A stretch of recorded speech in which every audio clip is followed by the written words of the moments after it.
Praise the Lord.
ദൈവത്തിന് നന്ദി നിറഞ്ഞ ഹൃദയത്തോട് നമുക്ക് സ്തോത്രം ചെയ്യാം.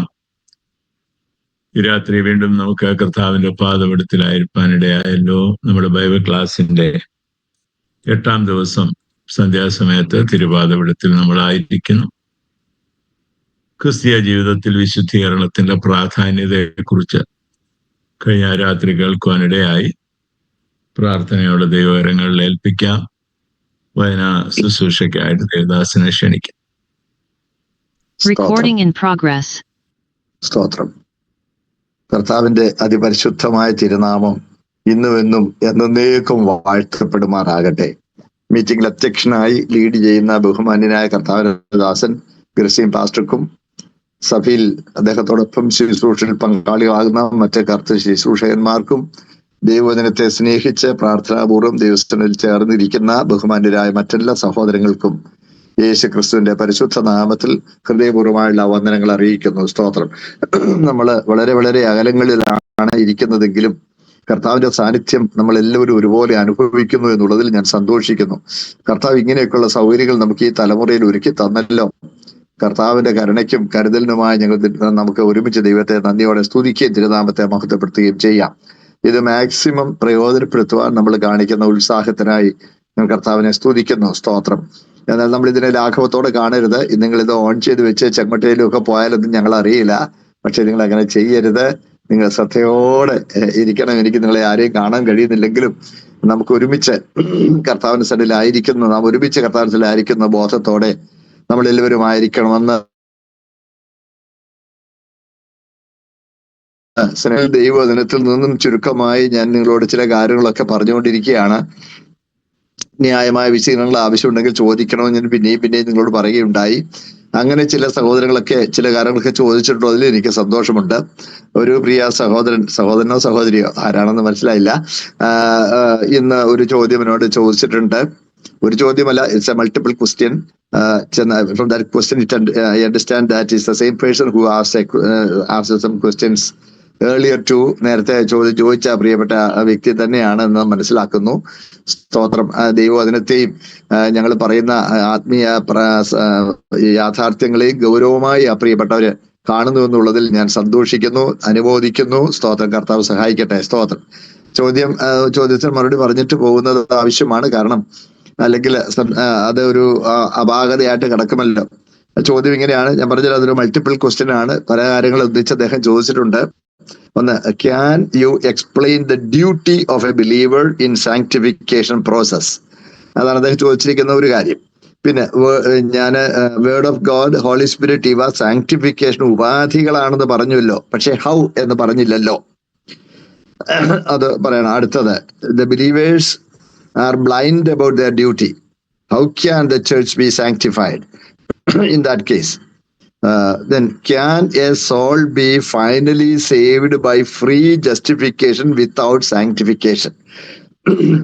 ദേഹിയുടെ, എന്നിട്ട് മലയാളത്തിലും കൂടെ കൊടുത്തിട്ടുണ്ട്, ദേഹിയുടെ പഴയ പാപ സ്വഭാവത്തിൽ നിന്നും വിശുദ്ധീകരിക്കപ്പെടാതെ സ്വർഗത്തിൽ പ്രവേശിക്കാമോ?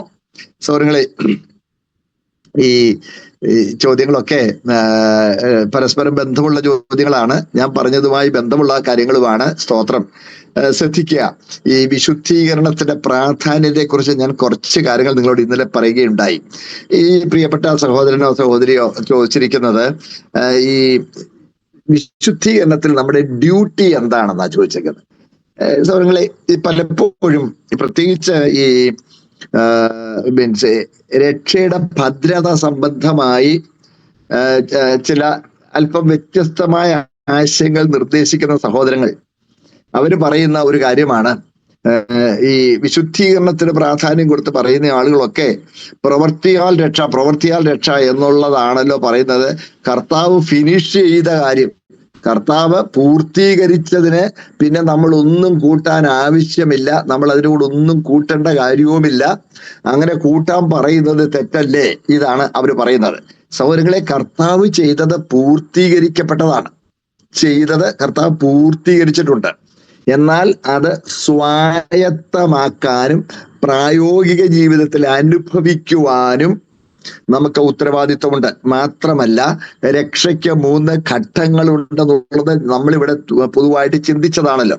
അപ്പോൾ അതിൽ രണ്ടാമത്തെ ഘട്ടമായ സാങ്ക്ടിഫിക്കേഷനിൽ അത് നമ്മുടെ ഡ്യൂട്ടി എന്നല്ല നമ്മൾ ചിന്തിക്കേണ്ടത്. കാരണം നാം പ്രവർത്തിക്കുന്ന സൽപ്രവൃത്തികളിൽ ശുഷ്കാന്തിയുള്ളവരായ വിശുദ്ധീകരണത്തിന് ഉത്സാഹികളായിരിക്കേണ്ടത് രക്ഷിക്കപ്പെടാനല്ല, രക്ഷിക്കപ്പെട്ടത് കൊണ്ടാണ്, നീതീകരിക്കപ്പെട്ടത് കൊണ്ടാണ് വിശുദ്ധീകരണം സാധ്യമാകുന്നത്. ഞാൻ കഴിഞ്ഞ ദിവസം നിങ്ങളോട് പറയുകയുണ്ടായി, നീതീകരണത്തിൽ വിശുദ്ധീകരണം ആരംഭിക്കുന്നു. കാരണം ശരിക്കുമുള്ള നീതീകരണം എന്ന് പറയുന്നത് പാപത്തിന്റെ ശിക്ഷയിൽ നിന്നുള്ള വിടുതലാണ്. ദൈവത്തിന്റെ ഒരു പ്രമാണവും നീങ്ങുകയുമില്ല. ദൈവത്തിന്റെ പ്രമാണത്തിൽ പാപം ചെയ്യുന്ന ദേഹി മരിക്കുമെന്ന് പറഞ്ഞാൽ തീർച്ചയായിട്ടും മരിക്കും. ഞങ്ങൾ പറഞ്ഞു ഓർമ്മയിലുണ്ടെന്ന് കരുതുന്നു. ഈ താൽക്കാലിക ജീവിതത്തിലുള്ള ഈ പ്രപഞ്ചത്തിൽ ദൈവം നിയമിച്ചിരിക്കുന്ന പ്രമാണങ്ങൾ പോലും നീങ്ങുന്നില്ല. അങ്ങനെയെങ്കിൽ നിത്യമായ ആത്മരാജ്യത്തെ അല്ലെങ്കിൽ ദൈവരാജ്യത്തെ പ്രമാണങ്ങൾക്ക് നീക്കം വരുമ്പോൾ ഒരിക്കലും വരികയില്ല. അപ്പോൾ ദൈവരാജ്യത്തെ പ്രമാണമാണ് പാപം ചെയ്യുന്ന ദേഹി മരിക്കുമെന്നുള്ളത്. അത് ദൈവത്തിന്റെ നീതിയാണ്, അതിന് മാറ്റമില്ല. അപ്പോൾ പാപം ചെയ്യുന്ന ദേഹിക്ക് അതിൽ നിന്ന് മോചനം ഉണ്ടാകും, മരിക്കണം, മരിച്ച് മോചനം പ്രാപിക്കുക. അതാ നിവർത്തിച്ച് നാം നീതീകരിക്കപ്പെടുകയാണ്. അതാ ഞാൻ നിങ്ങളോട് പറഞ്ഞല്ലോ, ന്യായപ്രമാണത്തിലെ നീതി നമ്മളിൽ നിവർത്തിക്കപ്പെടുകയാണ്. ന്യായപ്രമാണത്തിലെ നീതി അതാണ് റോമാലേഖനം 8-ാം അധ്യായം താഴോട്ട് വായിക്കുമ്പോൾ, ജഡത്താലുള്ള ബലഹീന നിമിത്തം ന്യായപ്രമാണത്തിന് കഴിയാഞ്ഞതിനെ സാധിപ്പാൻ ദൈവം തന്റെ പുത്രനെ പാപജഡത്തിന്റെ സാദൃശ്യത്തിന് പാപനിമിത്തം അയച്ചു, പാപത്തെ ജഡത്തെ ശിക്ഷ വിധിച്ചു. അടുത്ത വാക്യം, ജഡത്തെ അല്ല ആത്മാവിനെ അത്ര അനുസരിച്ച് നടക്കുന്ന നമ്മിൽ ന്യായപ്രമാണത്തിന് നീതി നിവൃത്തിയാകേണ്ടത് തന്നെ. കാരണം വിശ്വസിക്കുന്നവരിൽ ന്യായപ്രമാണ നീതി എന്നല്ല, ജഡത്തെ അല്ല ആത്മാവിനെ അത്ര അനുസരിച്ച് നടക്കുന്ന നമ്മിൽ. കേട്ടോ? അപ്പോൾ ന്യായപ്രമാണത്തിന്റെ നീതി നമ്മളിൽ നിവർത്തിക്കപ്പെടുന്നത്, ന്യായപ്രമാണത്തിന്റെ നീതി നമ്മളിൽ നിവർത്തിക്കപ്പെടുന്നത് നാം ആത്മാവിനെ അനുസരിച്ച് ജീവിക്കുമ്പോഴാണ്.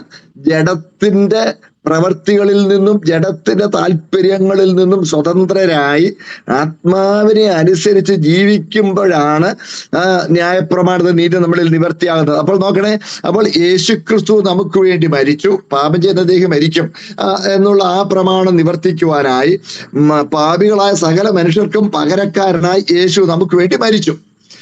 എന്നിട്ട് നമ്മളോ യേശുവിന്റെ മരണം എന്റെ മരണം നമ്മൾ ഏറ്റു. യേശുവിന്റെ മരണം എന്റെ മരണം ഏറ്റു. ആ മരണത്തിൽ പങ്കാളിയാകുവാൻ നാം കർത്താവിനോടുകൂടെ മരിച്ച് അടക്കപ്പെട്ട് ഉയർത്തെഴുന്നേറ്റു എന്നുള്ളതിന്റെ പരസ്യ സാക്ഷ്യമായി സ്നാനത്തിലും കർത്താവിനോട് കൂടെ സ്തോത്രം നാം പങ്കാളിയായി. കർത്താവിന്റെ മരണത്തിൽ പങ്കാളിയായി, കർത്താവിന്റെ അടക്കത്തിൽ പങ്കാളിയായി, കർത്താവിന്റെ ഉയിർപ്പിൽ പങ്കാളിയായി, ഒരു പുതിയ സൃഷ്ടിയായി വരുന്നപ്പോൾ ആ നീതി നമ്മളിൽ നിവർത്തിച്ചു. കാരണം ന്യായപ്രമാണത്തിൽ മറ്റൊരു വ്യവസ്ഥ കൂടെ ഉണ്ട്. കണ്ണിന് പകരം കണ്ണ്, മുറിവിന് പകരം മുറിവ്, ജീവനു പകരം ജീവൻ. അപ്പൊ എന്റെ ജീവന് പകരം എന്റെ കർത്താവ് തന്റെ ജീവൻ കൊടുത്തതിനാൽ സ്തോത്രം അത് എന്നിൽ നിവർത്തിച്ചു. സ്തോത്രം. പക്ഷേ അവിടെ കൊണ്ട് നീതി നിവർത്തിക്കൽ പൂർണ്ണമാകുന്നില്ല.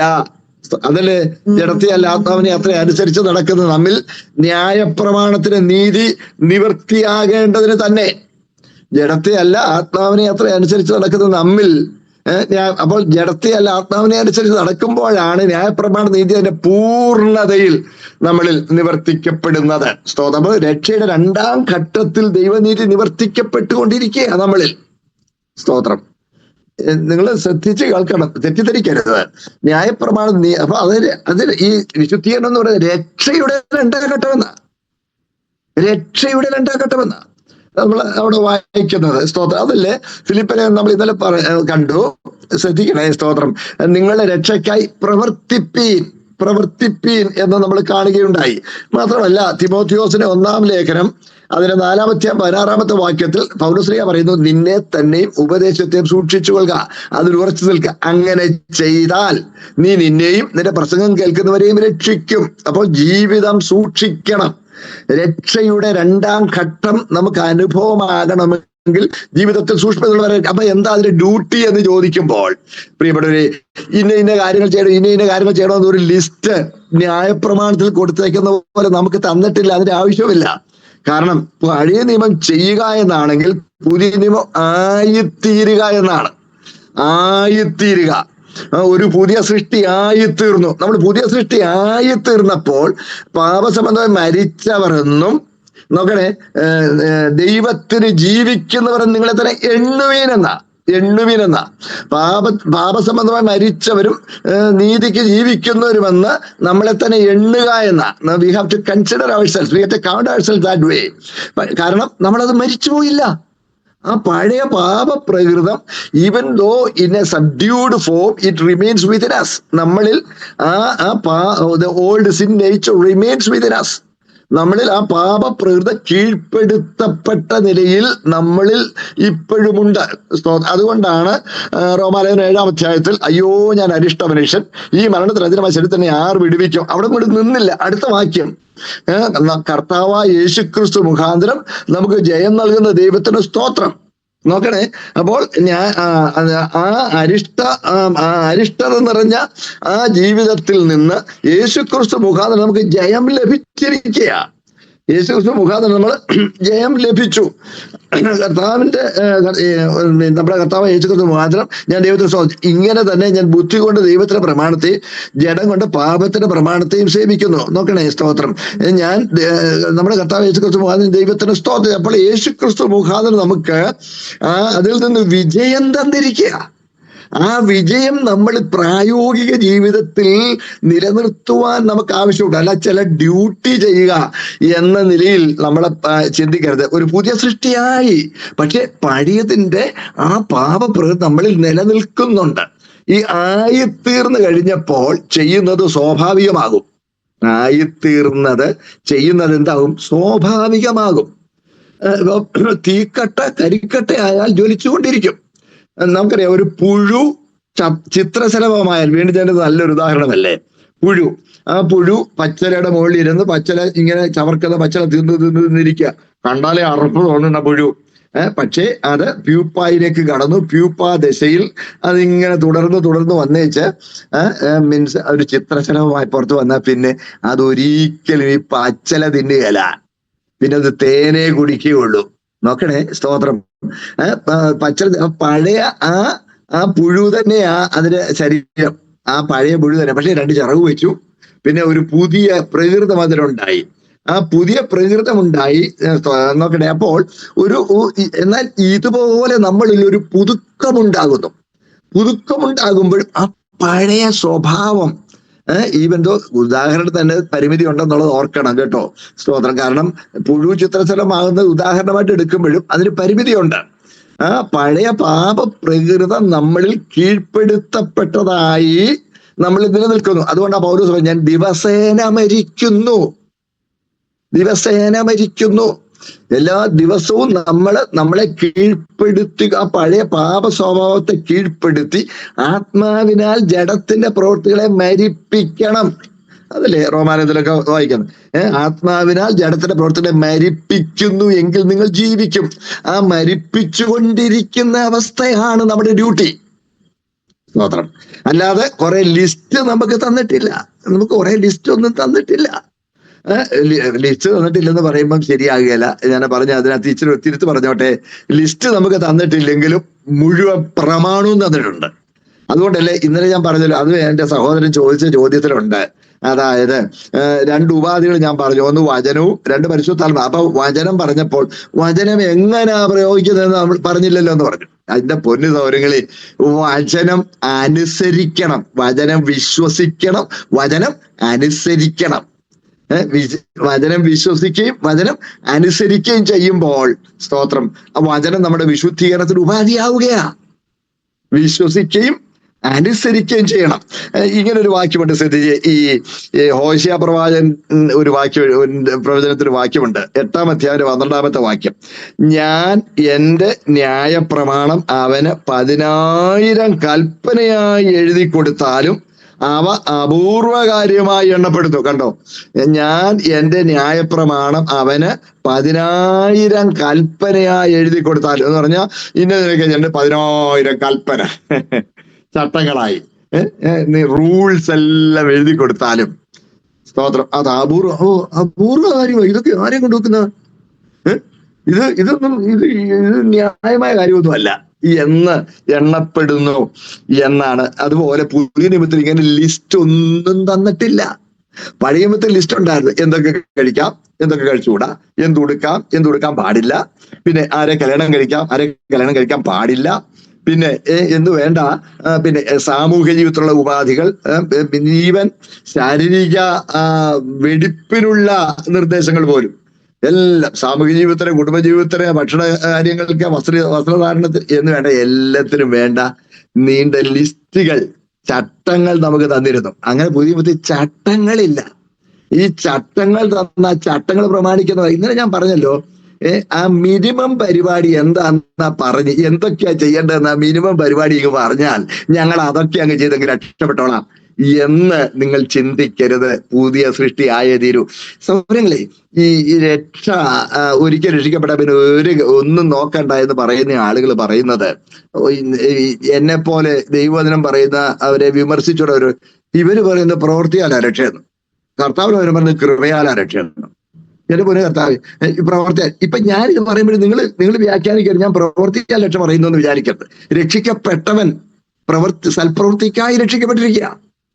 അവൻ അലസനായിരിക്കാൻ പാടില്ല. ആത്മീയത്തെ ഗൗരവമായി കാണേണ്ടതാണ്, ഗൗരവമായി. അപ്പോൾ വചനമാണ്, സ്തോത്രം, നമുക്ക് ആധാരവും അടിസ്ഥാനവുമായിരിക്കുന്നത്. വചനം അനുസരിക്കുമ്പോഴാണ് അതാ നമ്മുടെ ഡ്യൂട്ടി. അത് ഡ്യൂട്ടി എന്നല്ല, അത് പ്രിവിലേജ് എന്നാ പറയണത്, അത് നമ്മുടെ പദവി എന്ന് പറയണം. അതല്ലേ പറയുന്നത് ഇസ്രായേൽ മക്കൾ പറഞ്ഞ്, ഇത്ര ശ്രേഷ്ഠമായ പ്രമാണങ്ങൾ ഉള്ള ജാതി ഏതുള്ളൂ. എന്റെ പൊന്നു, ഈ ലോകത്തിലെ മതങ്ങളൊന്നും എടുത്ത്, മതഗ്രന്ഥങ്ങളൊക്കെ എടുത്തു നോക്കിയാൽ ഒരു പഴുതില്ലാത്ത, ഒരു പതിരില്ലാത്ത, ഒരു തെറ്റില്ലാത്ത, ഒരു ഭോഷത്വമില്ലാത്ത, മറ്റുള്ളവർക്ക് മീൻസ് സമൂഹത്തിൽ ഗുണം ചെയ്യുന്നതല്ലാത്ത എന്തെങ്കിലും ഒരു ഉപദേശം ഈ പുസ്തകത്തിലുണ്ടോ?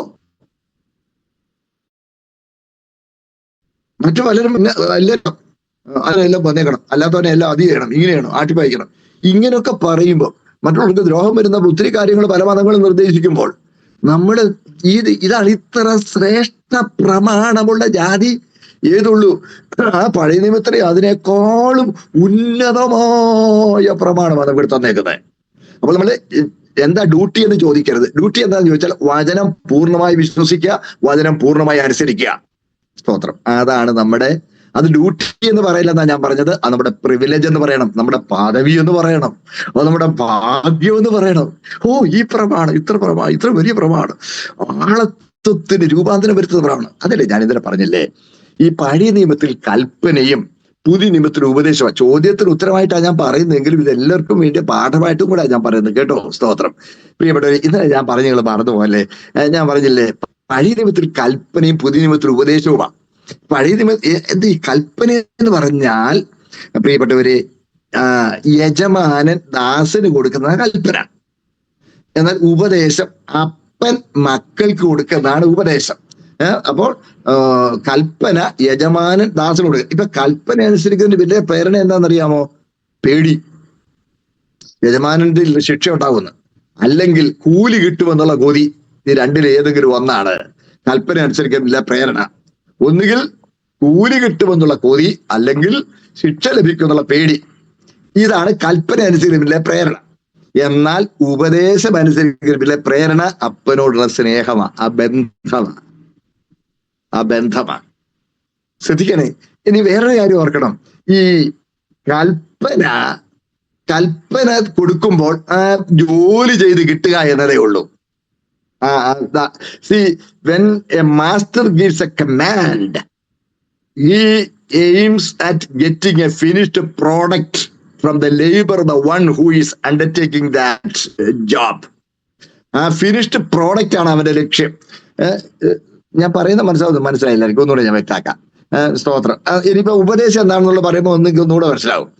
ഉപദേശം എന്ന് പറഞ്ഞാൽ ഉണ്ടല്ലോ, ഉപദേശം കൊടുക്കുമ്പം ആ ഫിനിഷ്ഡ് പ്രോഡക്റ്റിനേക്കാൾ അത് അനുസരിക്കുന്നവന്റെ ഡെവലപ്മെന്റ്, അവന്റെ മെച്ചപ്പെടൽ, improvement of the person who is obeying the advice, that is the motive behind giving advice. ഉപദേശം കൊടുക്കുന്നതിന് പിന്നിൽ, ടീച്ചിങ്സ്, ഉപദേശം, അഡ്വൈസ് കൊടുക്കുന്നതിന് പിന്നിൽ അപ്പന്റെ താല്പര്യം മകന്റെ ഡെവലപ്മെന്റാ. ഒരു ഉദാഹരണം പറയാം. നിങ്ങൾ ഓർത്തേക്ക്, ഒരു വലിയ ധനാഠ്യനായ ഒരു മനുഷ്യൻ വലിയൊരു ഫാക്ടറി ഉണ്ട്, വലിയ ഒരു കമ്പനി നടത്തുന്ന ആളാ. അദ്ദേഹത്തിന് ഒരു മോനുണ്ട്. അവൻ പോയി കമ്പ്യൂട്ടർ എഞ്ചിനീയറിംഗ് എല്ലാം കഴിഞ്ഞ് വന്നു. അപ്പൻ്റെ കൂടെ ഈ കമ്പനിയിലോട്ട് അവൻ ജോയിൻ ചെയ്തു. ജോയിൻ ചെയ്തപ്പം അവര് ഒരു പുതിയ സാലറി സ്കെയില് കമ്പനിയിൽ ഇൻട്രൊഡ്യൂസ് ചെയ്യാൻ പോവാ. ഒരു പുതിയൊരു സാലറി സ്കെയിൽ ഇൻട്രൊഡ്യൂസ് ചെയ്യാൻ പോവാം. ഇൻട്രൊഡ്യൂസ് ചെയ്യാൻ പോകുമ്പോൾ സാവകാശമുണ്ട്, 5-6 മാസം കഴിഞ്ഞ് അത് ഇൻട്രൊഡ്യൂസ് ചെയ്യേണ്ടുള്ളൂ. അപ്പൊ അപ്പൻ ഈ മോനെ വിളിച്ചു, എടാ മോനെ, നീ ഒരു കാര്യം ചെയ്യും, ഇത് ഇന്ന കാര്യങ്ങൾ ചേർത്ത് നമുക്കൊരു കമ്പ്യൂട്ടർ പ്രോഗ്രാം ഉണ്ടാക്കണം. നമ്മുടെ അക്വിറ്റൻസ് റോൾ അത് ഒരു പുതിയ പ്രോഗ്രാമിലാക്കണം, ശമ്പളം കൊടുക്കണം. അതിന് നീ ഇന്ന ഡീറ്റെയിൽസ് എല്ലാം കൂടെ ചേർത്ത് നീ ഒരു പ്രോഗ്രാം ഉണ്ടാക്കണം. അപ്പൊ ഇവന് വലിയ പരിചയമൊന്നുമില്ല, തിയറി ഒക്കെ പഠിച്ചു വെച്ചേക്കുന്നൊക്കെ ഉള്ളൂ, വലിയ പ്രായോഗിക പരിശീലനമൊന്നും ഇല്ല. അപ്പൊ അവൻ പറഞ്ഞു, ആട്ടെ ഡാഡി, ഞാൻ ചെയ്യാം. ഇവന് ഉടനെ അധ്വാനിച്ച് രാവും പകലും കിടന്ന് പണി ചെയ്ത് 2-3 ആഴ്ച കൊണ്ട് ഒരു പ്രോഗ്രാം ആയിട്ടുണ്ടാക്കി അപ്പനെ കാണിച്ചു. അപ്പൻ അതിൽ നോക്കി, you have done it, good, കൊള്ളാം. പക്ഷെ തന്നെ ഇന്ന തിരുത്തും കൂടെ ഉണ്ട്. ഒരു 10-25 തിരുത്ത് പറഞ്ഞു. ശരി. എന്നിട്ട് അവൻ അതെല്ലാം കൂടി ഇൻകോർപ്പറേറ്റ് ചെയ്ത് പിന്നെയും ഒരു 2 ആഴ്ച പണിത് കൊടുത്തു. അപ്പം പറഞ്ഞു, you have improved a lot, കൊള്ളാം. പിന്നെ പക്ഷെ ഇന്ന കാര്യം പിന്നെ ഒരു 10-15 തിരുത്തൂടെ പറഞ്ഞു. പിന്നെയും ആ ചെറുക്കൻ ഈ 10 ദിവസം കൊണ്ട് പിന്നെ അവർ തിരുത്തുക.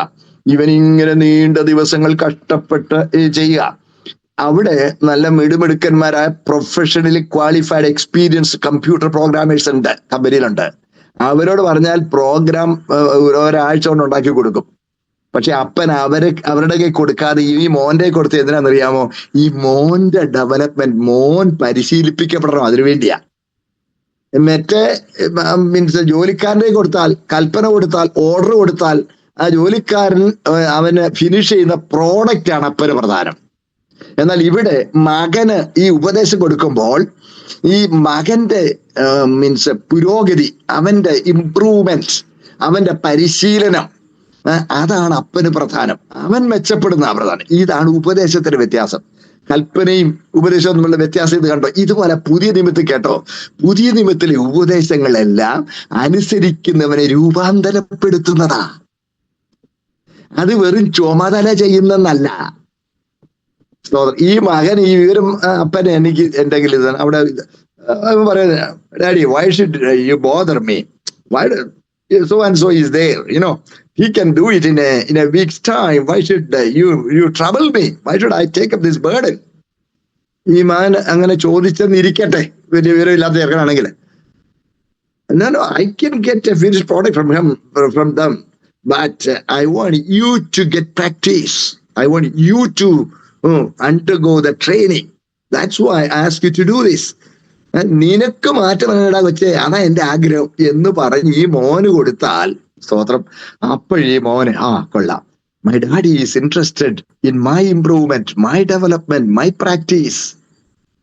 നോക്കണേ, ഇതാ നമ്മൾ ഓർക്കേണ്ടത്.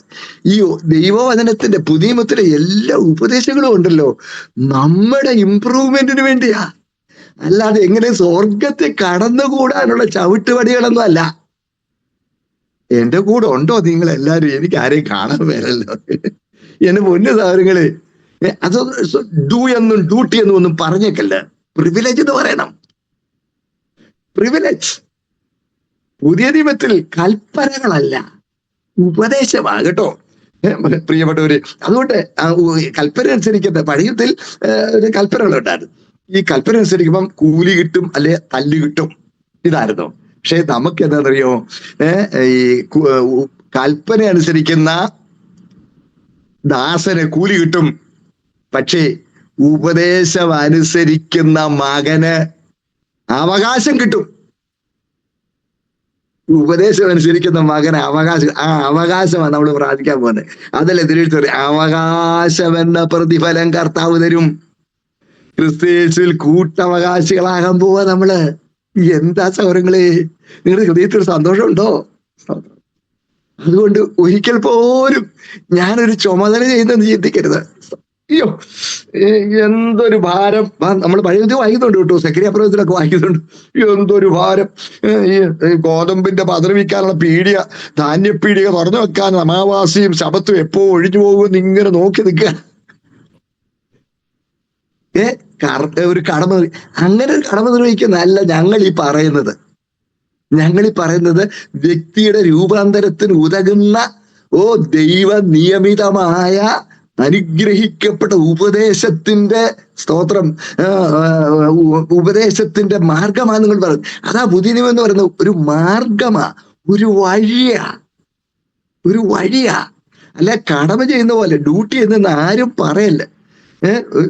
ഇങ്ങനെ ഒരു കൂട്ടം വന്നേക്കുന്നു, യേശു എല്ലാം ഫിനിഷ് ചെയ്തു, ഇവന്മാരൊക്കെ പറയുന്നത് ചെയ്യണം പ്രവൃത്തിയാൽ രക്ഷ നിലയിടൂ നീയൊക്കെ പറയുന്നത് എന്നോട് ചോദിച്ചിട്ടുള്ളവരുണ്ട്. ഞാനല്ല ഒന്നാന്തരം മറുപടി പറഞ്ഞു കൊടുത്തിട്ടുമുണ്ട്. ദൈവത്തിന്റെ വലിയ കരുണയാൽ ദൈവം അതിനുള്ള കൃപ സ്തോത്രം പല സന്ദർഭങ്ങളിൽ തരുവാൻ ദൈവത്തിന് പ്രസാദമായിട്ടുണ്ട്.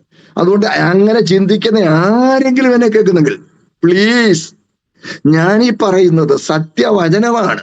നമ്മുടെ രൂപാന്തരത്തിന് ഉതകുന്ന ഉപദേശമാണ് പുതിയ നിയമത്തിൽ തന്നിരിക്കുന്നത്. സ്തോത്രം, ഹല്ലേലൂയ. പ്രിയപ്പെട്ടവരെ, സ്തോത്രം, ദൈവം നമുക്ക് തന്നിരിക്കുന്ന ഈ വലിയ പദവി, ഇത്ര ശ്രേഷ്ഠമായ പ്രമാണമുള്ള ജാതി ഏതുള്ളൂ?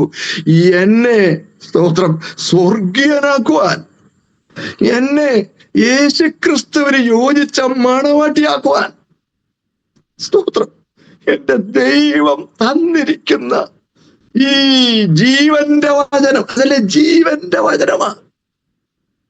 ജീവൻ എന്ന് പറഞ്ഞ കൂട്ടായ്മ, ജീവന്റെ വചനം അതല്ലേ സ്തോത്രം. കർത്താവ് പഠിപ്പിച്ചപ്പം എന്നെ തിന്നണമെന്നും എന്റെ രക്തം കുടിക്കണം, എന്റെ മാംസം തിന്നണമെന്നൊക്കെ പറഞ്ഞപ്പം കുറെ പേർ ഇതെന്നെ കഠിന ഉപദേശം, ഇതൊക്കെ കേൾക്കാൻ ആരെ കൊണ്ട് കഴിയും? എന്നെ കേൾക്കുന്ന ആരെങ്കിലും അങ്ങനെ ചിന്തിക്കുന്നവരുണ്ടെങ്കിൽ എന്റെ പൊന്നു തോരങ്ങളെ, ഐ ഫീൽ പിരി ഫോർ യു. കഠിന ഉപദേശം ഇങ്ങൊരുത്തം വന്നേക്കണം, ഒരു കുഴപ്പമില്ലതേ. You may brand me anyway, I don't care for that, but I do care for what my Lord thinks of me. സ്തോത്രം. And I am seriously concerned about your eternal life. സ്തോത്രം. നിത്യജീവന് വേണ്ടി ഒരുങ്ങുന്നത് വളരെ ഗൗരവമായുള്ള കാര്യമാണ്. എന്റെ പൊന്നു സഹോദരങ്ങളെ, നിങ്ങൾ തിരിച്ചറിയണമെന്ന് എനിക്ക് ആഗ്രഹമുണ്ട്. സ്തോത്രം. ദൈവവചനത്തെയും ആത്മീയ ജീവിതത്തെയും ലാഘവത്തോടെ കാണാൻ പാടുള്ളതല്ല. സ്തോത്രം. അതുകൊണ്ട് ഡ്യൂട്ടി എന്നതിന് പറയല്ല, what have I to do എന്ന് പറയല്ല. എനിക്ക് ഒത്തിരി സംഭവങ്ങളൊക്കെ പറഞ്ഞാൽ കൊള്ളാമെന്നുണ്ടെങ്കിലും നേരെ അതിനകത്ത് പോകുന്നില്ല. കണ്ട് തോരങ്ങളെ, സ്തോത്രം. എല്ലാവരും എന്റെ കൂടെ ഉണ്ടെന്ന് ഞാൻ വിശ്വസിക്കട്ടെ. അതല്ലേ യിരെമ്യാ പ്രവാചകൻ തന്നെ പറഞ്ഞിട്ട് പഴയും പോലും ഇതുകൊണ്ട് കേട്ടോ. യിരെമ്യാ 31:33 എന്താ? ന്യായപ്രമാണം ഞാൻ അവിടെ ഉള്ളിലാക്കി അവരുടെ ഹൃദയത്തിൽ എഴുതും. ന്യായപ്രമാണം ഉള്ളിലാക്കി ഹൃദയത്തിൽ എഴുതിയിരിക്കുന്ന പ്രമാണം അനുസരിക്കുന്നത്. സ്തോത്രം. പ്രിയപ്പെട്ടവരെ, അതുകൊണ്ട് വചനം അനുസരിക്കണം. അതുകൊണ്ടാണ് ദൈവഹിതം സംബന്ധിച്ചു പൂർണ്ണ നിശ്ചയമുള്ളവരാകണമെന്ന കൊലോസ്യർ 4:12. സ്തോത്രം. ദൈവഹിതം സംബന്ധിച്ച് ഓരോന്ന് വരും. കർത്താവേ, ഇതിലെന്താ അതിന്റെ ഹിതം?